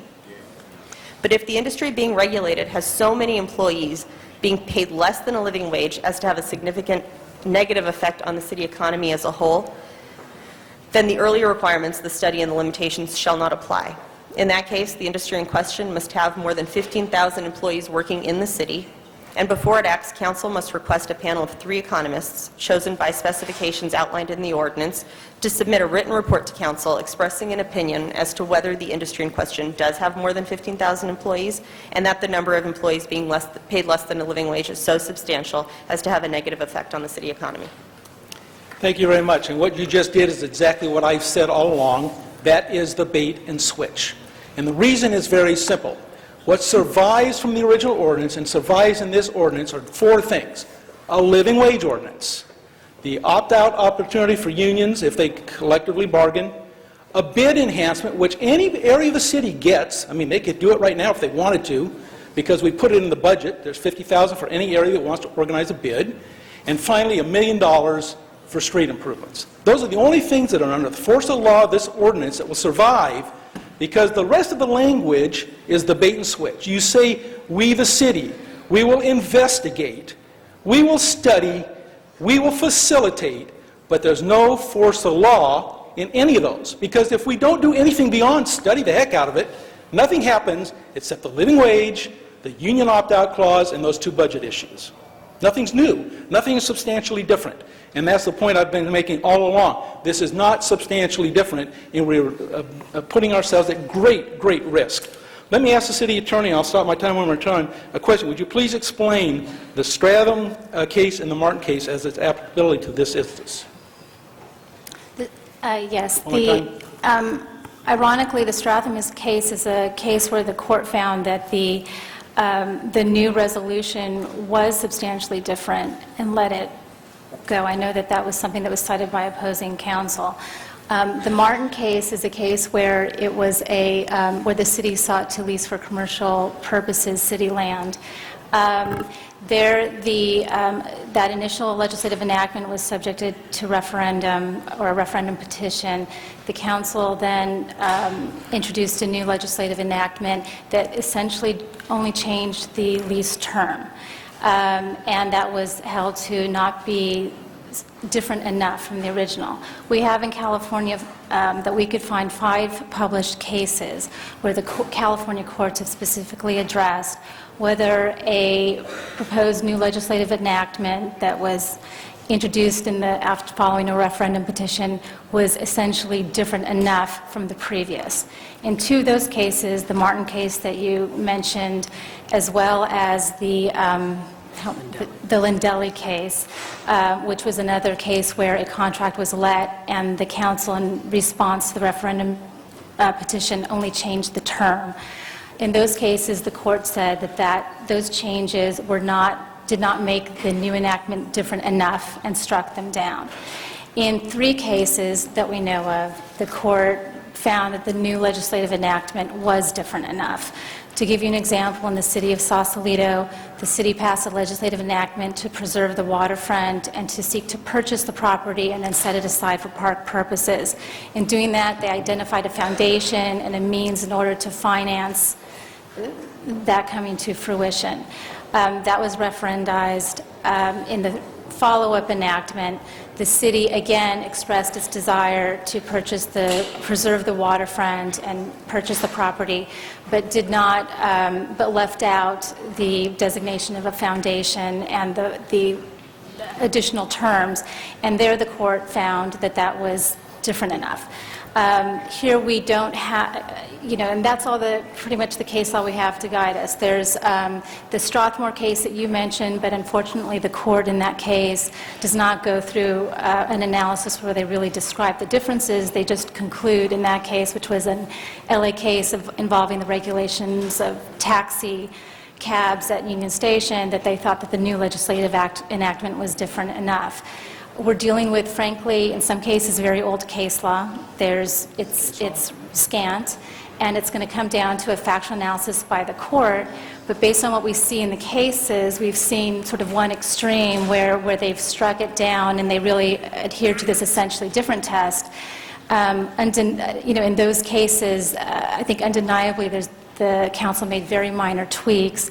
In this, as my co-counsel laid out, my colleague laid out, there are a number of differences to this new case, and actually there's one more case that I should mention. It's Gilbert, and in that case, again, the court found that there was a substantial difference, again, between the old and the new. The original enactment was a business tax. The new enactment was again a business tax, but it changed the rate. It phased it in, or actually it delayed the enforcement, or effective date, the operative date, and made some, changes throughout the ordinance. And again, there the court found that that was good enough. So that's what we have to guide us when we're making this judgment call as to what a court would do if this is challenged. In all those cases, did the council show deliberation where they took their time, they had public comment, other than 10 minutes, that they really heard it in committee, that they analyzed any of it, or do they just act like we're doing today, acting immediately a week later to implement something that's substantially the same? There wasn't anything in the opinions, so we don't know whether you don't know what the cases were. Right. But it should be presumed. The opinions don't go to that. Okay. Mr. Saines, what is a rush? You negotiated a deal, and unlike the previous project that we had before us here in Grand that took over a year or two to do, you rushed to a judgment here, you pushed us into something. That community out there, the business community, is saying, wait a minute, that's not what we bought off on. We've changed our mind. Ms. Hahn characterized it as backing out of the deal. They characterized it as saying we were sold a bill of goods. That's not what we said we agreed to. Why rush into this now? Why not go back to the table and sit down with them and work out those issues so we can have a grand project here that people can buy into, as Mr. Rosendahl alluded to, that everybody agrees to? Why rush this? With due respect, Councilmember Smith, I don't think there is a rush. I think that the mayor's office and council members' offices sat down and met with the business community. We did get an understanding through proposals that the Hotel Association made of the issues that were of greatest concern and attempted to address them. Now, at some point, those negotiations did break down because, frankly, the association went back to proposals that were off the table. I think it's important to note that what we did agree to with the Chamber of Commerce, quarantine language, which was their preeminent concern, and they specifically reviewed the language. That language is in this ordinance. Now, I understand that the members of the Board of Directors of the Chamber of Commerce subsequently looked at the package as a whole and decided they didn't like it. But the quarantine language that was their preeminent concern is word for word in this ordinance. It is also true, and I want to note, that in evaluating whether this ordinance is sufficiently different from its predecessor, one way that courts have done that evaluation is by looking at what were the concerns of those who were proposing a referendum. And this ordinance addresses, now not necessarily in a way that they would entirely embrace, but addresses each and every one of the concerns that was raised by the business community in those discussions. For example, as I've mentioned, the quarantine language. Second, the studies that are in this ordinance that were not in its predecessor specifically highlight issues that were raised as of concern to the Hotel Association. For example, a concern was raised about whether there should be a two-tiered living wage, and therefore the study provision expressly requires that the study look at that question.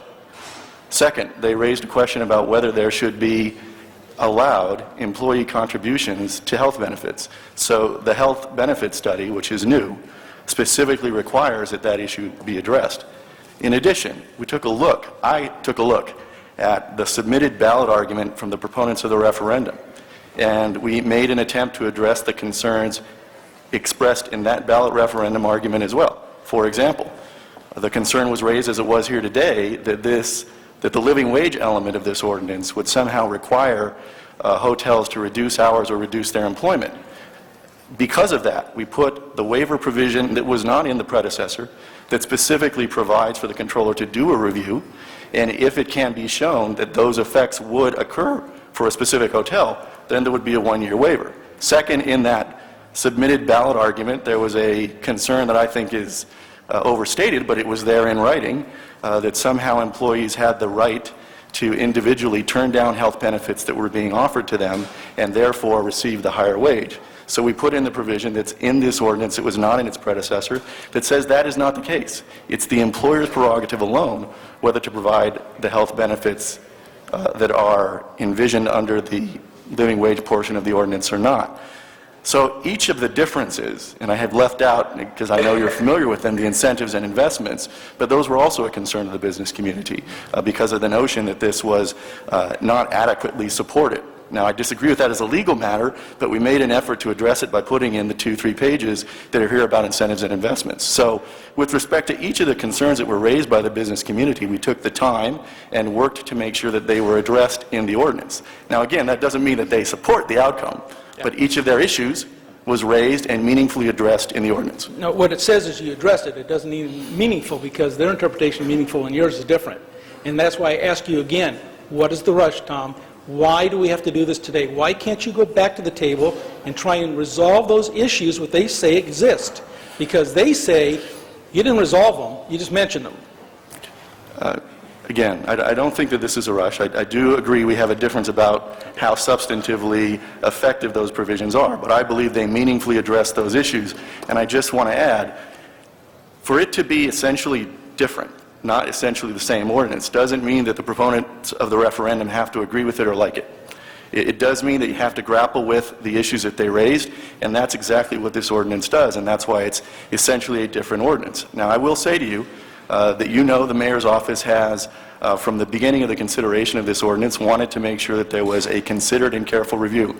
And we followed that exact same ultim here in how we went about negotiating what would be in this ordinance. So I don't believe that there was a rush. There was, as you know, a timeline tied to the vote that the council took last week with respect to a referendum in May. My time has run out. I just want to close with one final thought, members. In here is also a $1 million street improvement program for streets and sidewalks. I can just remind you, all of you, that each and every one of us have a very, very long list of street improvements and sidewalks that aren't getting fixed. If you want to put a sidewalk on the list, you're told it's 83 years. Where do you think this money's coming from, folks? It's coming out of each and every one of your districts to fix this problem with this ordinance. Each and every one of you sitting here today are paying out of your district funds the street repair money that little you have and the sidewalk repair money little that you have to put into that pot for this ordinance, for this area, and you're losing by voting for this. Councilmember Garcetti, followed by Councilmember Rosendahl, Parks, and Hunt. Thank you, Madam President. I'm going to be speaking twice, and I want to get to some of the legal issues first, and then I'll come back to the content issues.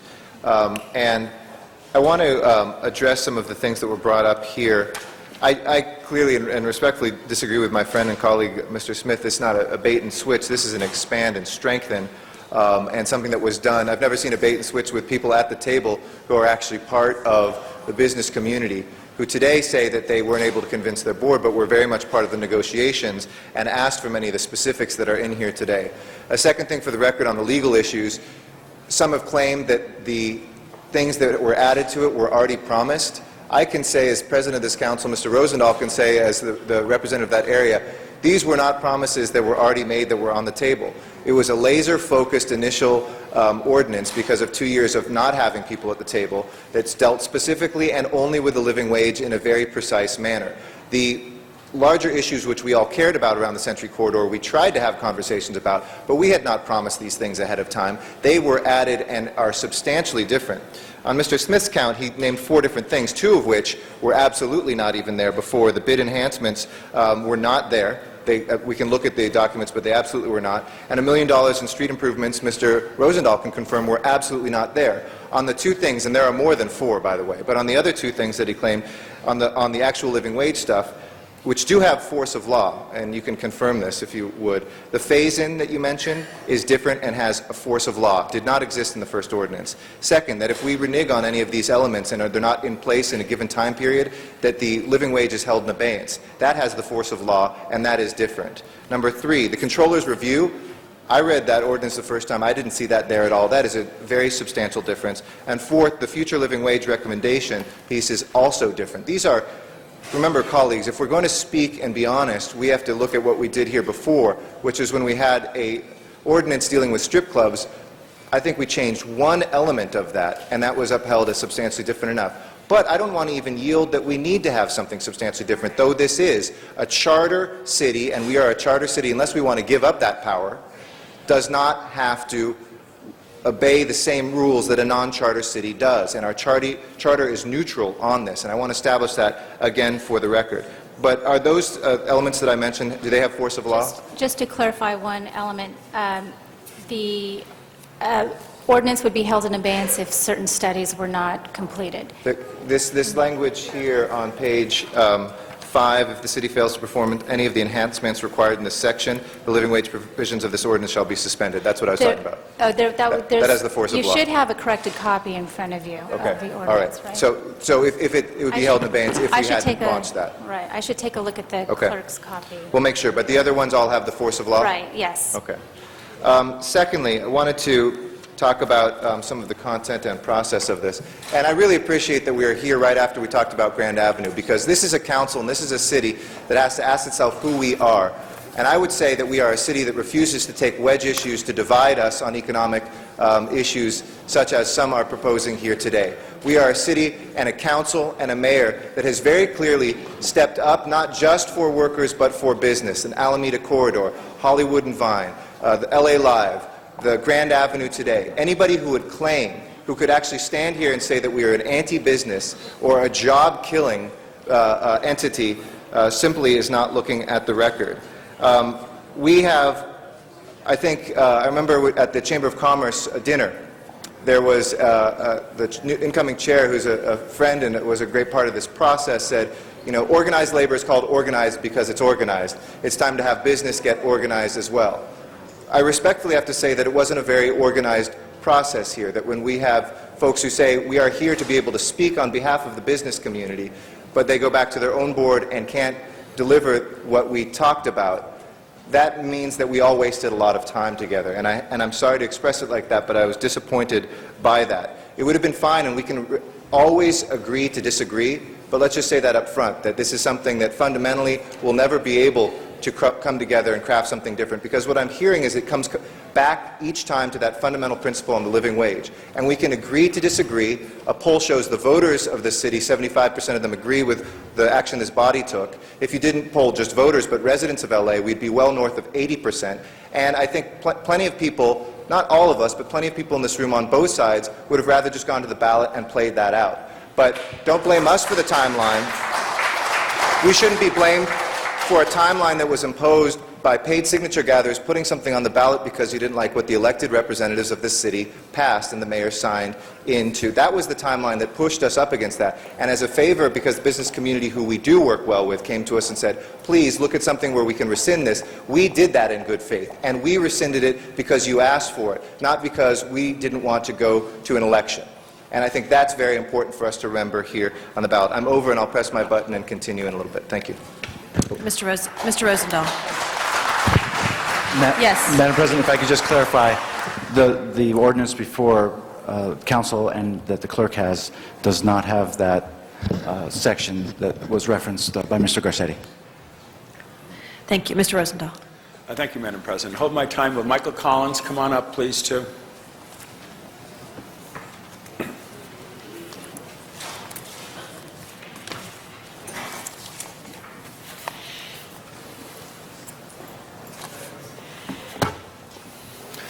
Michael, explain the airport hospitality enhancement zone from your perspective. Identify yourself. And While this issue is contested by some of our own members, there are parts that are not, in my opinion, contestable. And that is that about a year ago, the Trade, Commerce, and Tourism Committee said, how can we get involved in enhancing the business out at the LAX hotels? And the reason that that was asked for was that this is the largest concentration of hotel rooms in the city, with the highest occupancy rates but the lowest room rates. Something is structurally wrong. We went back and did a number of examinations, not the least of which was a study with meeting planners. And it was clear that there were opportunities for that part of the world to address that structural flaw. And they contained basically two areas. One, something that would spark new meetings and conventions at a higher rate, and that would be a conference facility. And we examined that. What we found was that in the absence of an environment, a context, if you will, of streetscapes, landscapes, retail, entertainment, and dining, that alone wouldn't work. What was needed, we suggested, was a combination of both the conference center and a larger development plan around the area. What is being considered here addresses both of those concerns. And for that, we think there is opportunity to look to the fact that if we are optimistic and pressed on with what's in front of you today, that we might have an opportunity to fix something structurally wrong that currently, as of this moment, has not been addressed. How much of our city's bed tax comes from the corridor? About 26%. Would you, City Attorney, please repeat again, real quickly, the differences? Just summarize them. The principal difference are the totality of the enhancement. The original ordinance was a one-way mandate requiring hotels in this corridor to pay a living wage. The new ordinance creates an airport hospitality enhancement zone within which not only is there a phased implementation of a living wage, it's also subject significantly to a one-year waiver process. And then the city is investing resources in the area. There's a significant economic enhancement package. Colleagues, this is an easy one for me. It's as easy as the Grand Avenue project was when Jose Huizar and Ed Reyes got on the picket line and got themselves arrested. They demonstrated, from a council perspective, their commitment to the living wage. We're talking about $9.39 or $10.64. When the Four-Point Sheraton was purchased, the first thing the new owner did was raise everybody's wage to the living wage, and those who were making more than that, he gave them a 10% increase. And I asked him why. He said, well, it's going to cost me at least $1 million to my bottom line by bringing everybody up, all boats together. And he said, it's good for business. Because if you take care of your workers so that they have one job and they can go home at night and be with their spouses and their children, they're going to be more productive, more positive, and create an energy with the tourists or with whomever else is using the hotel that's positive. The people who collect the tips should get their tips. Well, we put 3 ordinances together. 2 of them we passed. 1 ended up on the ballot. When it ended up in the ballot, everybody got together in a room. Business community didn't want to spend $5 to $7 million in fighting it. The labor people didn't think it made sense to fight it. The mayor wanted to work it out and create a compromise and find a way to do it. It was taken off the ballot. But never through any of those discussions did anybody clearly bring up why $9.39 or $10.64 doesn't work, when a good businessman who has taken over the hotel, has 44 other hotels, believed it's good for business. Frankly, when I first was running as a candidate for office, I met with the Gateway Group, and they're in my district, and I serve them as I do everybody else in the 11th District. And Grant Cooley from the Hilton suggested a conference center. That's when the idea first went in my mind to make the Century Corridor a place of destination, not just a transfer place. So I got excited about how could the city work with the private sector in a partnership to make it a place to go so that the hotels could raise their rates, incredibly keep themselves full, and keep a good margin of profit. Inherent in all of this is if it's good for business, it should also be good for the worker. if it's good for the worker, it should also be good for business. That's my philosophy. I saw the way we went forward with the grant. We actually are willing to even put more energy out there to see that this particular area gets done. It is not going to hurt the business in the corridor, folks. It's actually going to make your workers more productive, and it's going to give everybody the dignity that they should get if they're in the business community. All boats can rise together. Thank you. Thank you.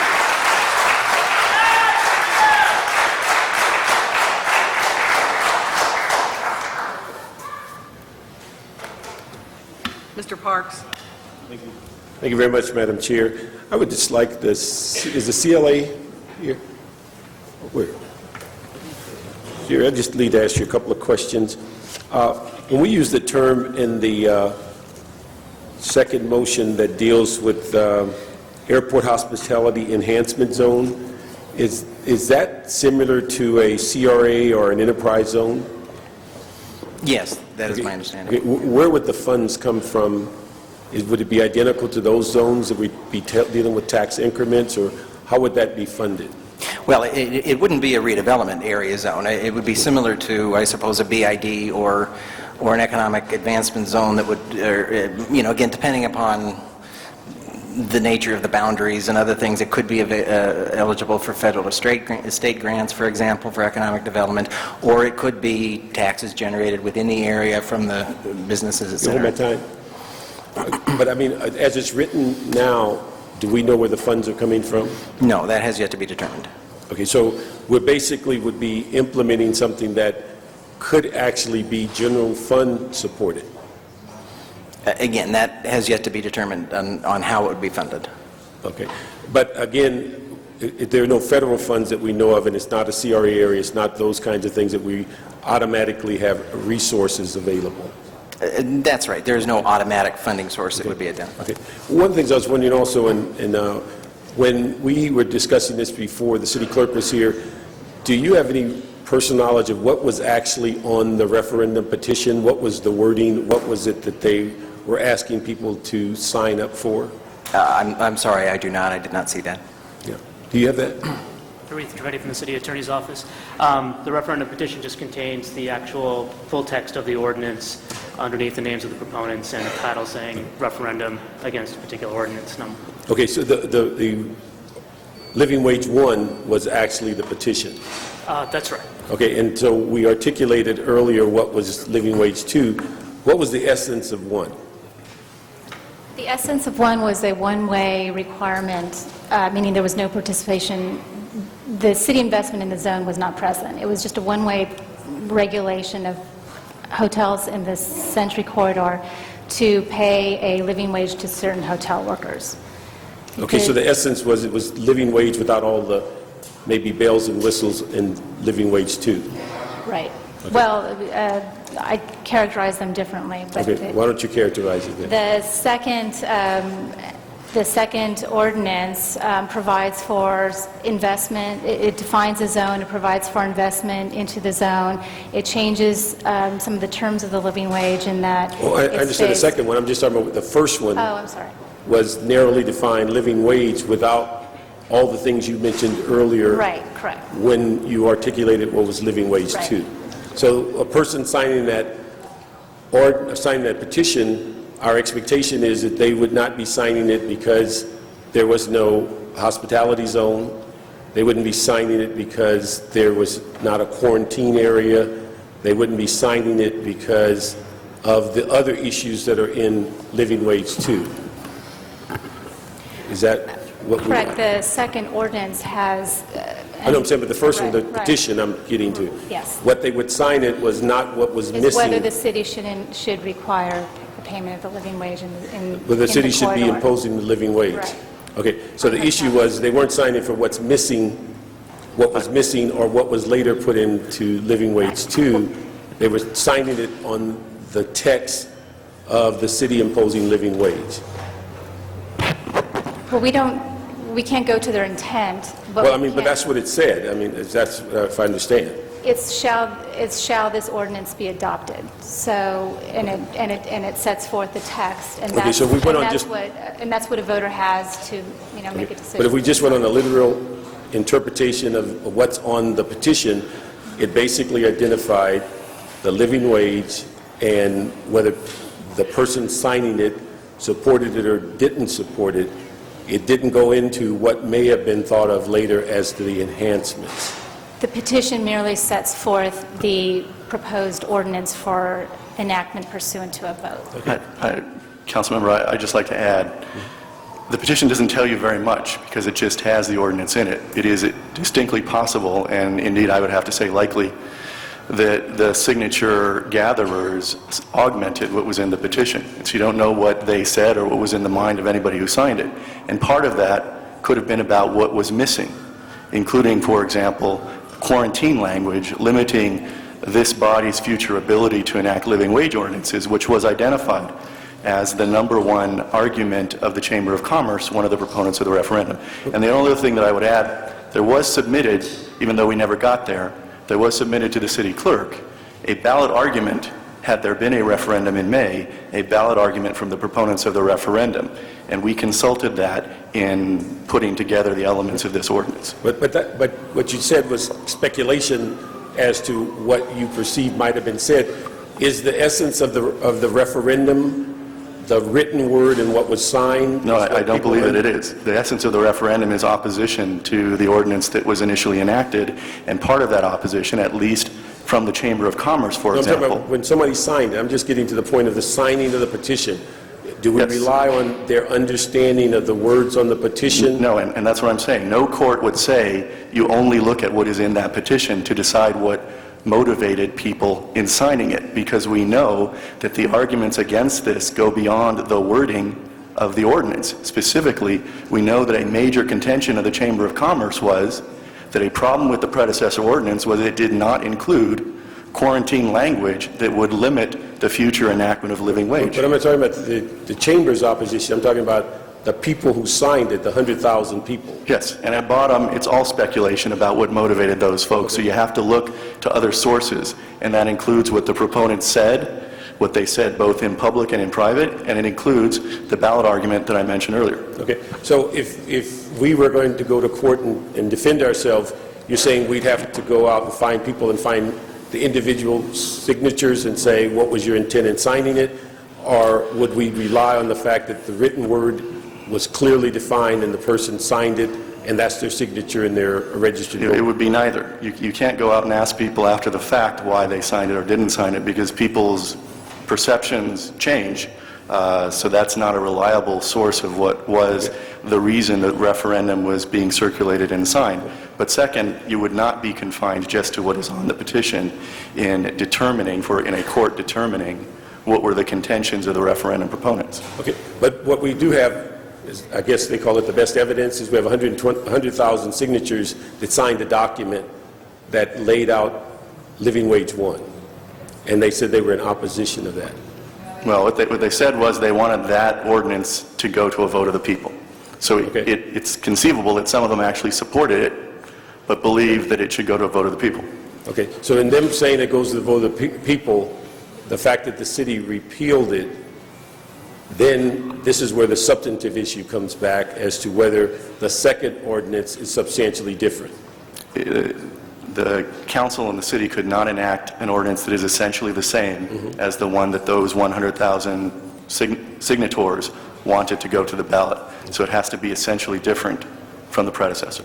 As Mr. Smith asked you earlier, when we say what is the rush, is it our intent that if what's been said today, that if we move forward as currently described and vote this in, there's going to be a lawsuit, and that's a better course of action for the city than to attempt to resolve it so that we can have one of those kumbaya parties just like we did with Grand Street?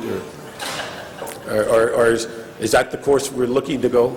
I think it's difficult to say whether there will be a lawsuit filed. As you know, there have been legal arguments presented to this body by some of the proponents of the referendum, so that's a distinct possibility. I should say that even if the council and the mayor had decided to place this on a referendum, there still might have been litigation. Even if there had never been a referendum, there still might have been litigation about this ordinance. But I mean, where we are today is the referendum or the signatures caused a decision to take it off the ballot. and now we have a second ordinance, which now the people who initiated the petition are saying it's not substantially different. The expectation is, if they're people of their word, they're going to follow through, and as they said, in looking at litigation. So I'm just saying, is that the course we want to go in as it relates to moving forward, as opposed to, do we lose anything in the sense of going back and trying to resolve their issues, or is the living wage issue beyond resolving? Well, a couple of things. First of all, what they have said today is not necessarily what they will choose to do. As you know, in any course of litigation, you make a cost-benefit analysis. And it is my hope and my belief that when they review how different this ordinance is from its predecessor, they might conclude, and should conclude, that it's not worth the expenditure that they would have to incur to pursue litigation. That's number one. And number two, there's nothing that's written in concrete. I have one question. Once this ordinance takes effect, the council still has the opportunity to address other issues it chooses to in this ordinance or any other. Okay. Let me ask you, have you read their letter that they presented today from their attorney? I was not given a copy of that. I'm sorry. No, so I haven't. All right, thank you. Thank you, Mr. Parks. If you'd like to speak again, please press your button. All right. Thank you very much. Mr. Zine. Thank you. The state and federal minimum wage, there's a scale, and that's adjusted. Do you know how the prevailing wage, the living wage is adjusted? What formula they use for living wage? Yeah, it's 1 year from the effective date. It will be adjusted according to certain indexes that are described in the ordinance. Well, we have a living wage for businesses doing activity with the City of Los Angeles. There's already a living wage Correct. ordinance. And that... Is this fall under those same guidelines on the adjustments? I think we... Right. Adrian can answer that, I believe. Well, the city's current living wage that's on the books right now applies to contracts with the city. Correct. Now, that living wage is the same living wage as being proposed for the hotel workers in the Century Corridor. As far as the mechanism for adjustment. Yeah, as far as the adjustment goes, yes, and the ultimate rate, yes. But this ordinance that's in front of you right now sets out a different process to get there. There are, it's an incremental application of the living wage. So when the ordinance is effective, then the rate will be $8.25 with benefits, $9.50 without benefits. Then on July 1st, they'll be paid, the workers will get a wage in their entirety. And then on January 1st, 2008, they'll get their first adjustment based on the consumer price index. That's my question. On the living wage that is paid to workers with businesses that do business with the city, is that adjusted annually? Yes, they're tied to the consumer price index as well. Okay, and what we're talking about now is the federal and state minimum wage has been increased. And there's a standard that they have for federal and state compliance, and there's a ladder, and I don't know the exact numbers, but it was recently approved. Right. How far is that spread from what we're talking about, the first component for the living wage for the hotel workers? Hold my time, please. I don't have the numbers in front of me of the recently enacted state minimum wage, but I know it has gone we up. can look that up for you. So I'm trying to see the spread, what the spread is between what's being proposed in the steps here and what the steps are in the federal and state increased in the wage, minimum wage. I'm pretty sure it's somewhere around $7.25, so maybe about $2, but that's a guesstimate. I'd have to look it up to get the precise numbers. And you say it changes annually? It's adjusted annually if there are any adjustments in the index that we look to set the new rates. So maybe there's no adjustment, but every year that would have to be consulted, and then if there are any adjustments, the living wage would be adjusted accordingly. So whatever the living wage would be for those vendors doing business with the city, the same would apply to those individuals in this particular hotel industry? I think the CAO's office also consults a consumer price index to adjust that city contract living wage. I'd have to double check as to whether it's the same index. And the other issue during the discussions, and I was not part of those discussions, the living wage that's now required from businesses doing activities with the city was established for those businesses a number of years ago. And now the issue that some businesses have brought to my attention is that now it goes into the private sector, businesses not doing business directly with the City of Los Angeles, that they're now going to become a part of that. And the slippery slope, was it ever discussed during the negotiations that the slippery slope, now starting with the Century hotels, will spread to other industries throughout the City of Los Angeles? Was that ever discussed at the table? Yes, Councilmember Zine, it was discussed because it was a primary concern of the Chamber of Commerce, and that's why what I've been referring to in shorthand as quarantine language that sets up procedural and substantive requirements for any future consideration of living wage was drafted, agreed upon, and incorporated into the ordinance. Thank you, Mr. Zine. One more question. When the original living wage was presented, was there any condition that it would not apply to any businesses outside those businesses doing business with the City of Los Angeles?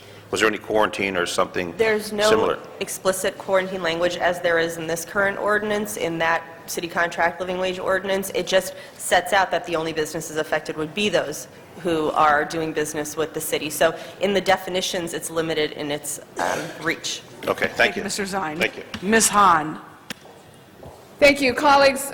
Again, I think we've heard a good discussion here today. It's clear that this new ordinance is substantially different from the first one. I see 14 different items in this ordinance that are absolutely, completely different than what we had in the first.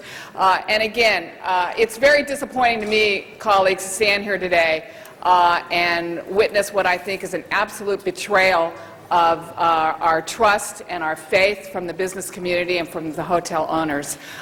We should have never rescinded the first ordinance. We should have let them take this to the ballot, and I think we would have overwhelmingly had the support of the voters of Los Angeles to pay these workers a living, decent wage that came with respect and dignity. But we rescinded that ordinance only because we were up against a deadline in terms of taking it off the ballot, and we did that for the business community. We did that for the hotel owners. And we sat around the table and addressed their concerns. They wanted to make sure we didn't do this again without a process. That's in this ordinance. They wanted to make sure that we phased in this living wage. I wanted to have it start last November. We did that. And they wanted to make sure that we would partner with them to improve that corridor and to improve that infrastructure, to give them business incentives and tax breaks. We were giving them a different power rate. We did all that in this ordinance. So to have them today stand here and threaten to sue us is just really an abomination. And I implore the business community, and I call on the business community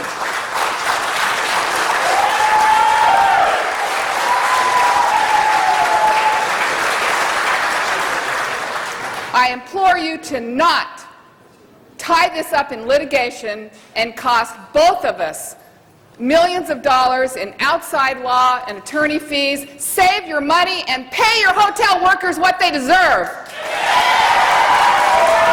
Thank you, Ms. Hahn. Mr. Garcetti.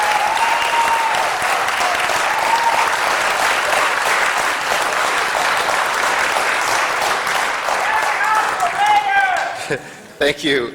And tough to follow that, Janice, so I'll just, I know we have two other speakers, and I will be a little bit briefer here. I just wanted to address a couple of things on the content as well. I think it's okay, I just want to say this before we close, that it's okay to disagree, and I want the business community and labor and the community to hear this. It's the mark of a mature city if we figure out a way that we can agree to disagree that respects the relationships we have and moves forward, and sometimes says, we have a difference of opinion, but it's okay, we can move on from that.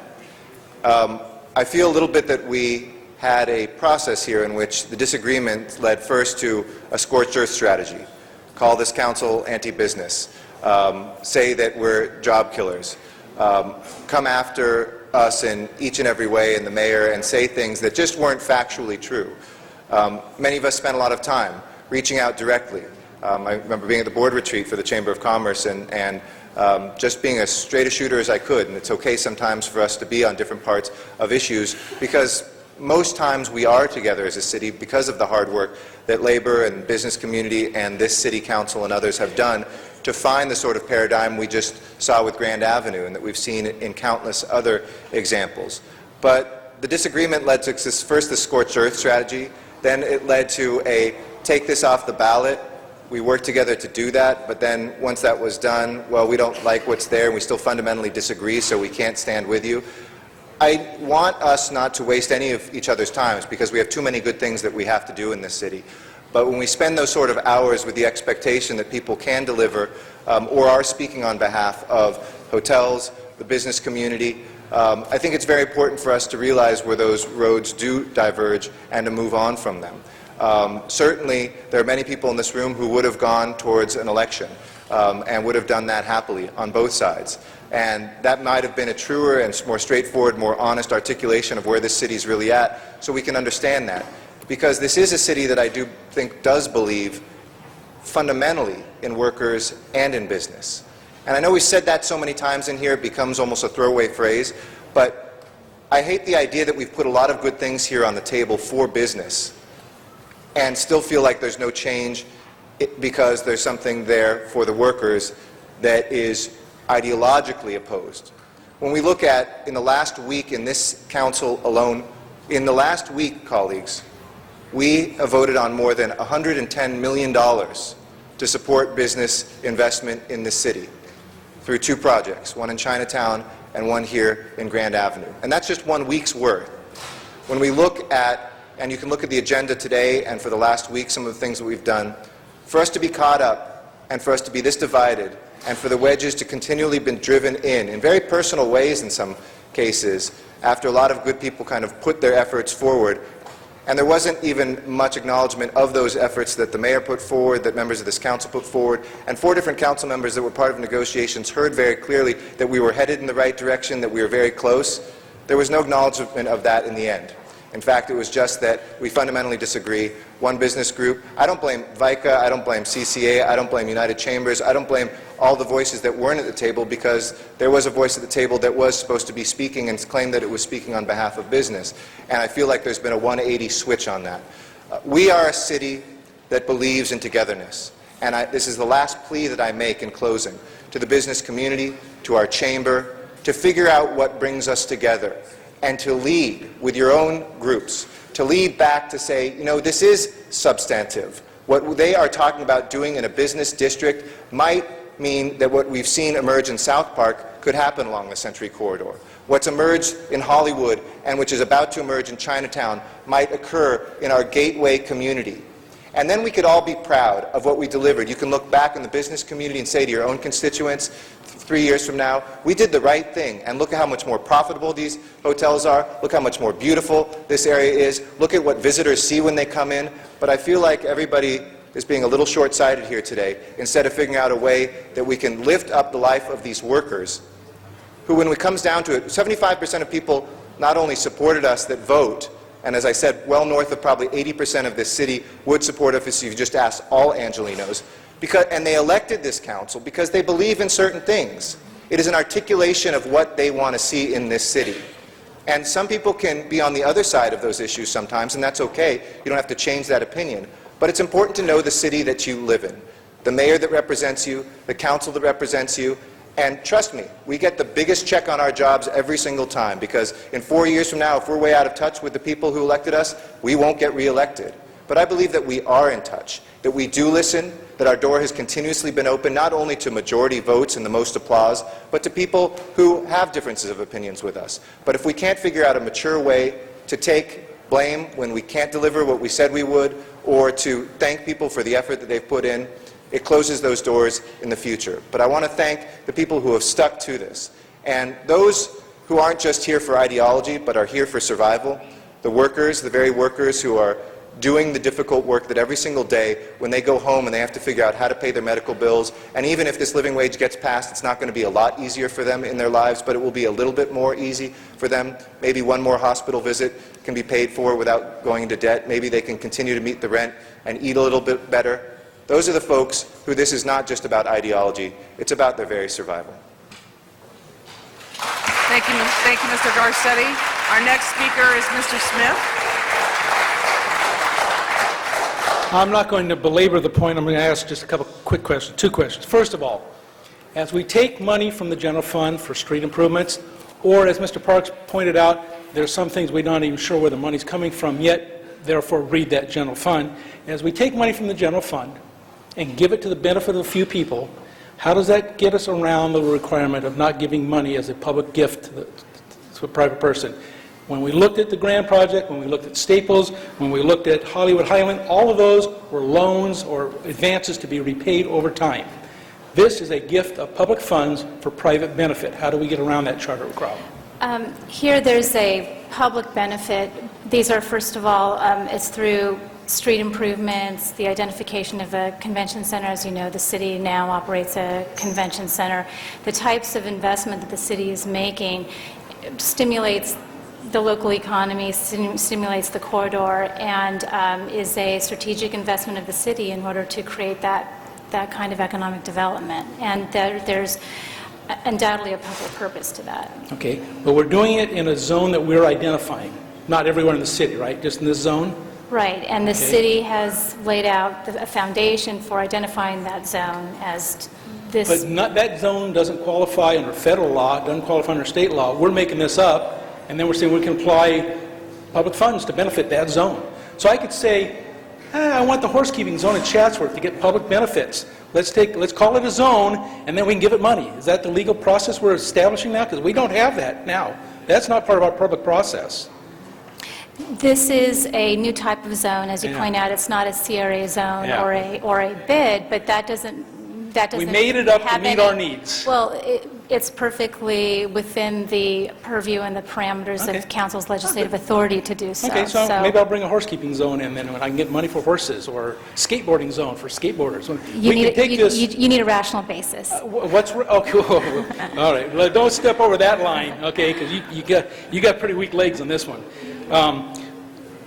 Secondly, can you give me 3 things that are substantially different other than a promise to do something, which is loaded in this thing, is promises to do things, no guarantees, and 3 things that are substantially different that don't include public general fund enhancements? What's different between 1 and 2? 3 things. There's the 1-year waiver requirement. In other words, a hotel who wants sort of a waiver of the application of the living wage, there's a process that they can go through with the controller to accomplish that. That's a 1 year only, There's though, right? Pardon me? That's a 1 year only? 1 year, but it can be renewed.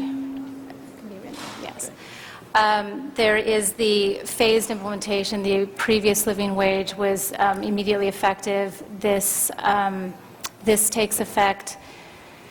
The full living wage is paid after 6 months, and then cost of living adjustment is made But after we've a already year. identified under certain pre-existing legal cases that could be problematic. Sets up a process for future regulation of the living wage, and the ordinance is suspended, or the application of the living wage is suspended pending the city's completion of studies, and a certain time frame is given for that. Okay. That's pretty weak arguments. Thank you very much. Thank you very much, Mr. Smith. Ms. Gruhl? She's a first-timer. Sorry, Mr. Weston. I will be brief, because I want to I'd stand in support of this ordinance today, and I think you've heard we all dealt in good faith. I got to spend some fun time with you, Tom, on a Sunday, and others, which was to try to address concerns that had been raised by both the business community and the hotel industry.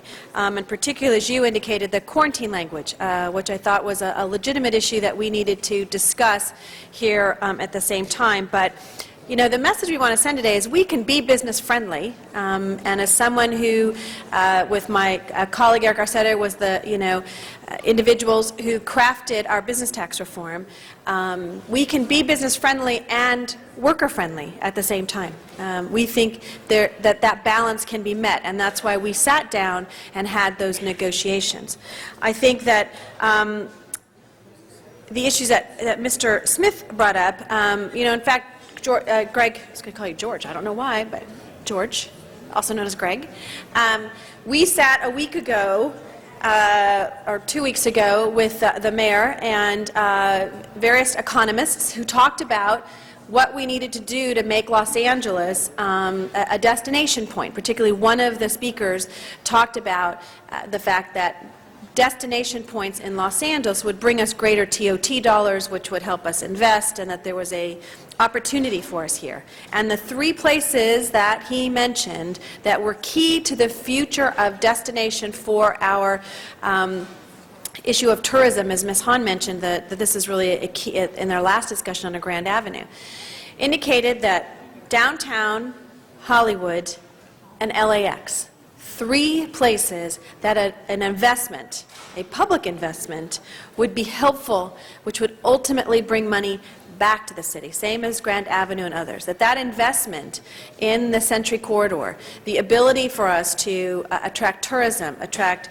businesses, attract people who will go into those hotels by the things that you have mentioned, will in fact over time be an economic benefit for the city, and not just for the hotel owners, but increased individuals who go to those hotels will in fact increase the number, the dollars that we receive under the TOT. They'll increase sales tax, that if they go to those restaurants and so forth in that area. And so I think that this ordinance has changed from its original iteration. There's been a lot of work and time put into it, and a lot of input from others who may not agree now about the end result. But I think there was a good faith effort by this council and this mayor and the city attorney's office to address the concerns that they raised. And so that is why I'm supporting the ordinance that I feel really reaches that balance between being business friendly and worker friendly at the same time. Thank you very much, Ms. Thank you, Ms. Gruhl. Mr. Parks to close. Thank you, Madam President. Let me ask 3 minutes. Okay. Let me ask a couple of questions for the city attorney. When we use the term quarantine, what does that mean legally or in this document? Well, the ordinance doesn't actually use the word quarantine. I mean, we keep referring to it. What it means is that what the ordinance does is if the city wishes to do future living wage enactments applicable to business, that the city would have to go through certain steps and studies in order to, before doing so. Is that similar to what we said when we put living wage on just government or city contracts, that we were going to limit it just to city contracts? No, there was no language to that effect. My understanding that we said at the time it was limited only to city Well, contracts. by its terms it was. So in other words, just as by this ordinance's own terms, even without that language, it only sets up the enhancement zone and requires the city's, investment of resources and a payment of the living wage in this corridor. So we could be in the same position several years from now that 8 votes could change the quarantine. Because we're doing this without... This ordinance, like any other, not like any other, because different ordinances sometimes have different vote requirements, but this ordinance can be amended by a majority of the city council. The other thing, if this goes through, is people are projecting that there may be a lawsuit, and it's found that the living wage portion of it is invalid, where does that leave the rest of the ordinance? If the living wage is found invalid, then the enhancements are also suspended. Okay. Is it your view, the way the ordinance is written, that the enhancements are mandatory? Some of the enhancements have timeframes for the city's completion, but the ordinance does not require the suspension of the payment of the living wage pending the city's completion of those. It does, however, require that the payment of the living wage be suspended if the city fails to complete certain studies. Okay, but if going in reverse, the issues that we call the enhancements, is it your view today, if this ordinance passed, that it's mandatory that we implement them, irrespective of the living wage? The ordinance makes these as obligations by the city, and if we didn't fulfill those obligations, we would be, somebody could seek an order compelling us to complete them. I didn't quite hear that. The ordinance creates obligations by the city, So if the city fails to perform them, then frankly, You said we could this, be so we're subject obligated- to, we could be ordered to comply or to... So we're obligated to complete the enhancements? Right. Okay. Let me ask, Tom, one thing I asked you earlier about what the petition, and just as I get older, my memory fades, but I wanted to get a copy of it. When you said that people were signed in with the right to go to have it go to the ballot, the actual title of the referendum is Referendum Against Ordinance Number 178082, passed by the City Council. And then when the city clerk certified it, their title was Certification of Sufficiency Referendum Petition to Repeal Ordinance Number. So it did appear that, at least on the title, that people were signing it with an idea of repealing, not just to take it to a vote. That's at least what we have from the city clerk. Sure, that's the wording of the petition, but the legal effect of it is to put it on the ballot. So I understand what you're saying. I think it's fair that someone could read that and say that. Because I was trying to get very parochial and say what was on the petition that they saw, and it says that it's a referendum against the ordinance Sure, passed by the but my city point council. earlier was still that you could be against the ordinance because of what's not in it as well as what's in it. But again, we can speculate, but I'm saying what was they read is very clear that it was for the repeal.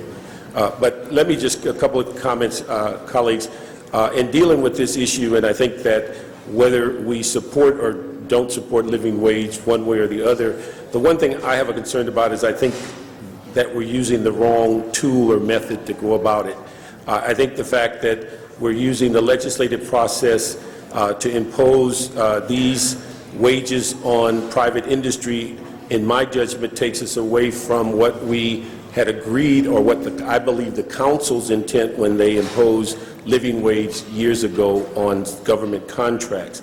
The other issue, when we use references such as Grand Street, Marlton Square, Chesterfield, and LA Live, the one thing we're missing is that they all have something called tax increment because they're part of a CRA area, where this project doesn't, and it's unclear where that sustained resource will come from other than the general fund. Even today, as we're asked to vote on it, we don't know where those funds will be forthcoming.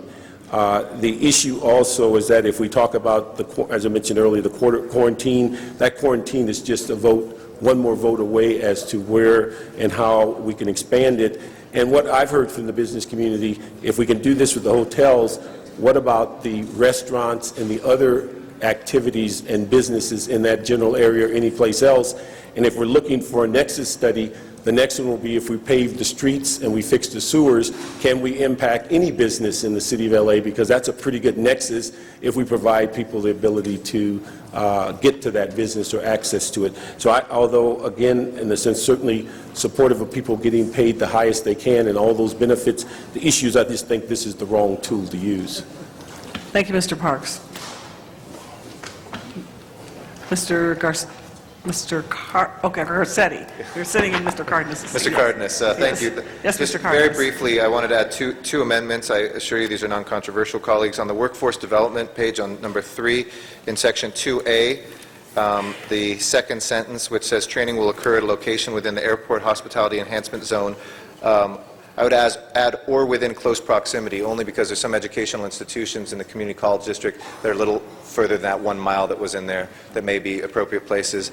Secondly, in B, in that same section of 2, workforce development, we put LA Unified School District Adult Education Division, and I would add or the Los Angeles Community College District. Again, some of our ESL classes are well taught there. If there's no objection, I assume that'll be accepted as friendly before the vote. Thank you. Thank you, Mr. Garcetti. Madam Clerk, would you please call the question? Yeah. Do you need a second on that? Yes, please. It's Okay. a friendly amendment. All right, are we ready to call the question? Okay. Madam Clerk, open the roll. On the vote. On the vote. Greg, hit the green button. Madam Clerk, please open the roll. Close the roll.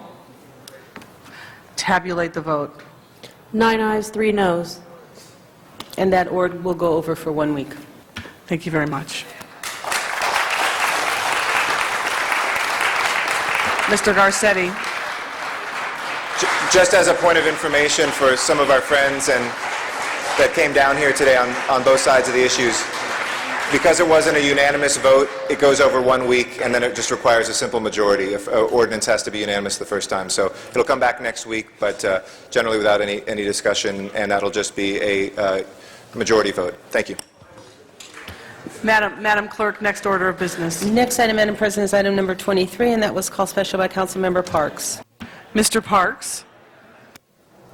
On that item, we've gotten the information that can move on. All right, he has received the information that he needed. We no longer need to hear that item. Next item, next. Madam President, a vote is needed on that. I'm sorry, I can't hear you. A vote is needed on that. Okay. All right, would you please open the roll? This is item 23. Close the roll.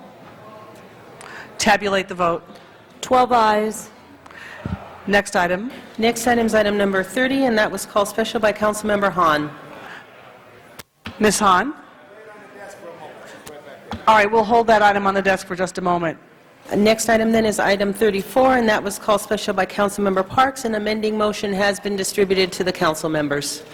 Mr. Parks, this is item 34. 34, we just have an amending motion to expand the scope of work for the South Los Angeles transportation study, and we added some area for CD11 so that most of the city areas south of the Santa Monica Freeway is included. So that motion has been circulated, and we'd just like to amend the original motion. Thank you very much. Ms. Gruhl. Ms. Gruhl.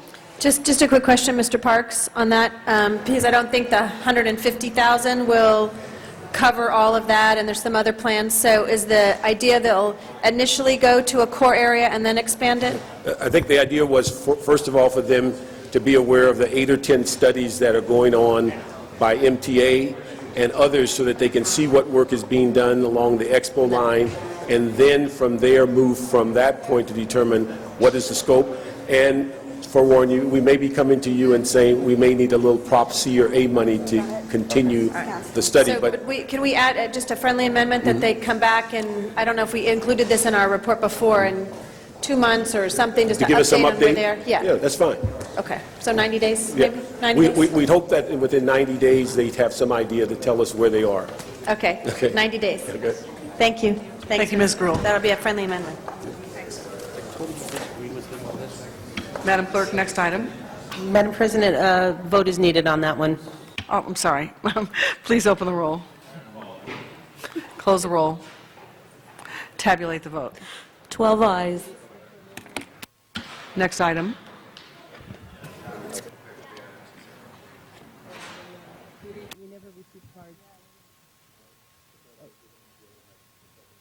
Oh, really? Oh,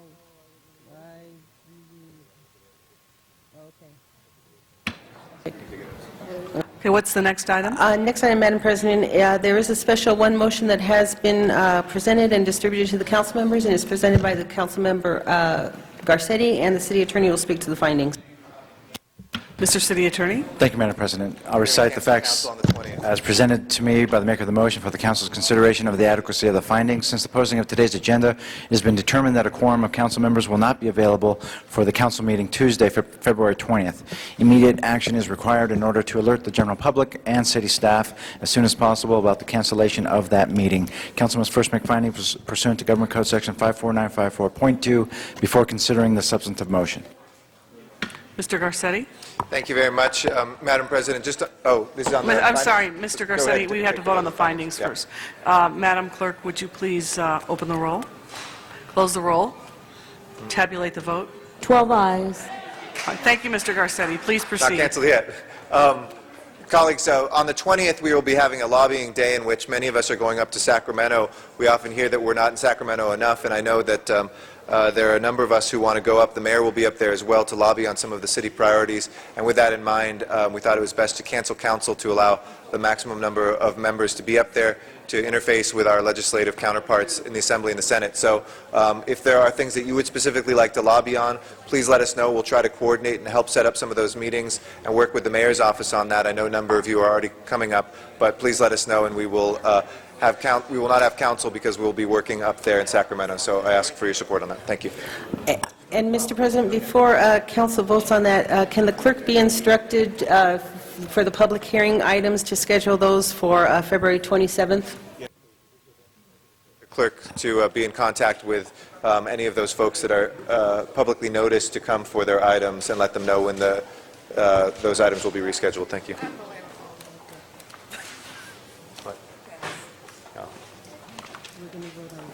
Ms. Hahn. Is this item 30? No. Oh. Oh. Yes, please open the roll. Close the roll. Tabulate the vote. 12 ayes.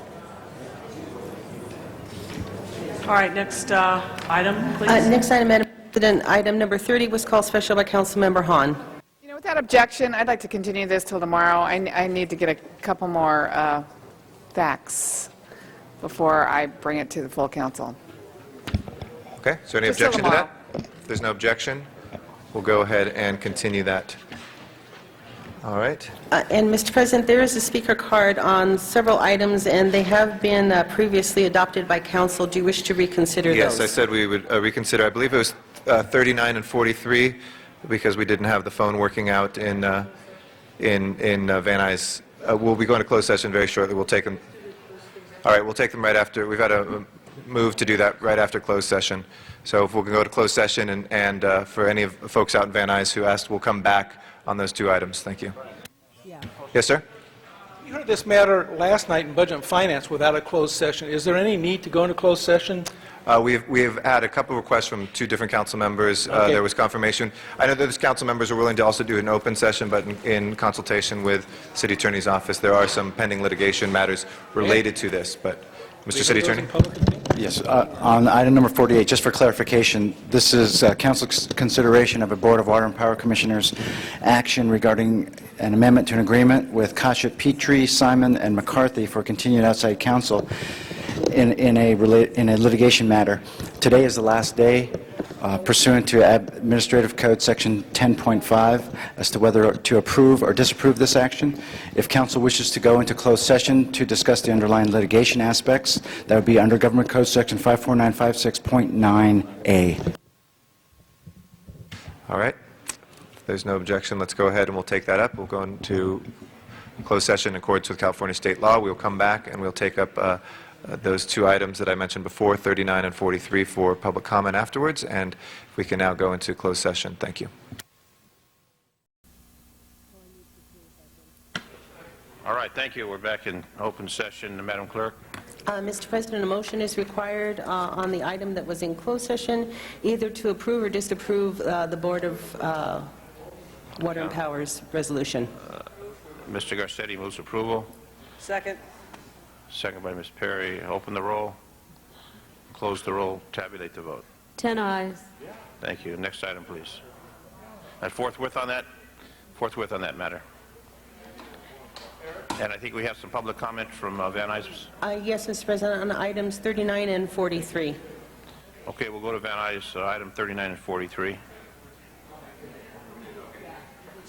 Yes, Councilmember Zion, so nice to see you, sir, sitting in. You look good over there. But I'd like to say, City Clerk, I had a card on 34, so if you could please reconsider that. Please check the card. You will see a card from Zumadog 34, so if you could reconsider that so I can have my public comment. But now talking about this mixed-use residential development, it's the same problem we're having with the Grand Avenue. And I'm going to be writing about this, and thank you, Zion, for contributing. My article comes out this week in the LA Weekly, and it addresses these density issues. What happens, the city opens up their window for business. Hello, contractors, step up to the window, give me your campaign contributions. Here, what do you want to do? We approve the project. But nobody's looking at the bigger picture. You get all these high-density things, and you're just creating demand to allow more and more density, but the infrastructure can't accommodate. The schools can't accommodate the extra kids. The streets can't accommodate the extra traffic. There's no parking. The water can't even accommodate. It's too much density. It's making traffic way worse. Now, I wish I could put a nice, beautiful, above-ground 50-foot swimming pool in my backyard, y'all, but it won't fit where I live, y'all, so I can't do it. You're creating too much density. You're taxing the infrastructures too much, and you waive You give tax benefits to Eli Broad, the richest guy in town, these billionaires. You waive the revenue, you waive all the taxes to these developers. You pass it on to the middle class. You're creating way too much density. It's the problem downtown at Grand Avenue. It's the same one you have here. Even Jan Perry admits that there's no parking. You're building that big thing. You're building all these big things, and you're just totally ignoring the big 100-pound gorilla white elephant that you don't got no parking. You don't got no infrastructure. People don't take the transportation the way you want them to. So I say, you know, again, you're not looking out for the big picture. And check my LA Weekly article that comes out this Thursday. The Zoom It Dog from this podium is now ready for the LA Weekly on this issue of density, and that's you're allowing the demand by building it, okay? They say, well, gee, we got to accommodate for all the people coming to L.A., but by building it, you're accommodating it. You're not paying attention, y'all. Thank you, Mr. Dog. That completes that matter. And Mr. President, just for council's information, council is approving the TEFRA hearing minutes on item number 39 and adopting the resolution. That's correct. Open the roll, close the roll, tabulate the vote. 10 ayes. Next item, please. Council has motions for posting and referral, Post and referral. and that clears the desk, Mr. President. Thank you. Any announcements? Announcements. Ms. Perry. Can we have 39 go forthwith, please? 39 forthwith. Yes, please. Mr. Parks? I'd just like to make a couple announcements that, number one, the last meeting of the MTA Governance Council dealing with over 50 changes in the bus line will be February the 14th at the West Side Central Sector at the La Cienega Tennis Club at 325 South La Cienega. Also, as ongoing for Black History Month, the Bernard and Shirley Kinsey African American Museum exhibit, their personal treasures, will be there through March 11th. Also, the Pan-African Film Festival at Baldwin Hills Theater goes from February 8th to the 19th. And then also we have the one other issue. Also for internships in the media, we have for a number of our local broadcast stations that are asking for high school juniors and seniors. The callback number is 212-975-3065. And the final one is that the American Diabetes Association African American Task Force will have its event February 23rd to 25th at the African American Museum in Expo Park. Thank you, Mr. Parks. Are there announcements, colleagues? If not, if I could please ask everybody to rise for adjourning motions, please.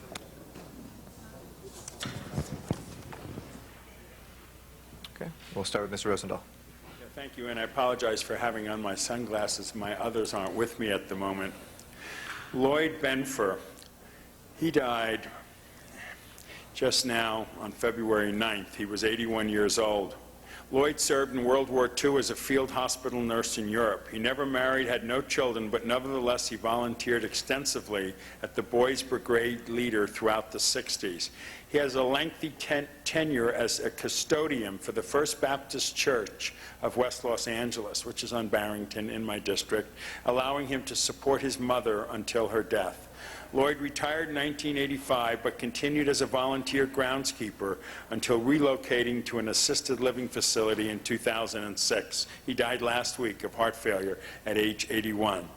Mr. Benfer's recent passing gives us pause to recall a life of humble and unassuming service to country and community. His church will hold a memorial service at 1 p.m. on Wednesday, February 14th at Forest Lawn in Glendale. I have a second adjourning motion, Mr. President, for Lillian Mattis Russin. She died on February 2nd at the age of 84. She was a renowned lyrist and special material writer.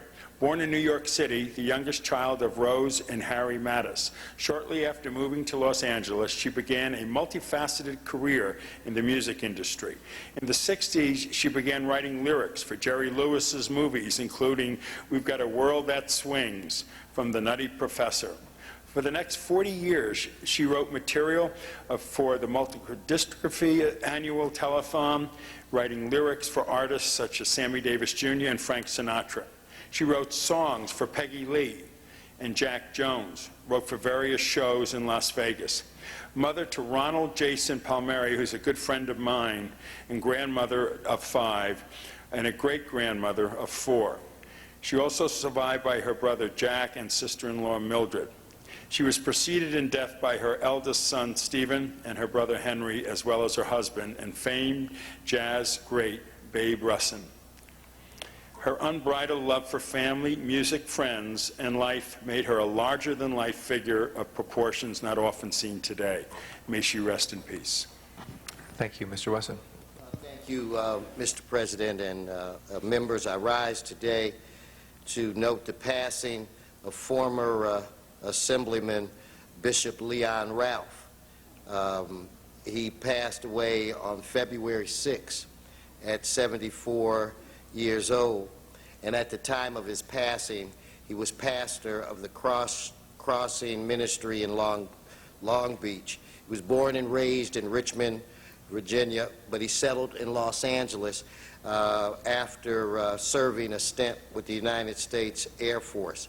He earned a bachelor's degree from Redlands University, and he was inspired to get into politics by former President John F. Kennedy.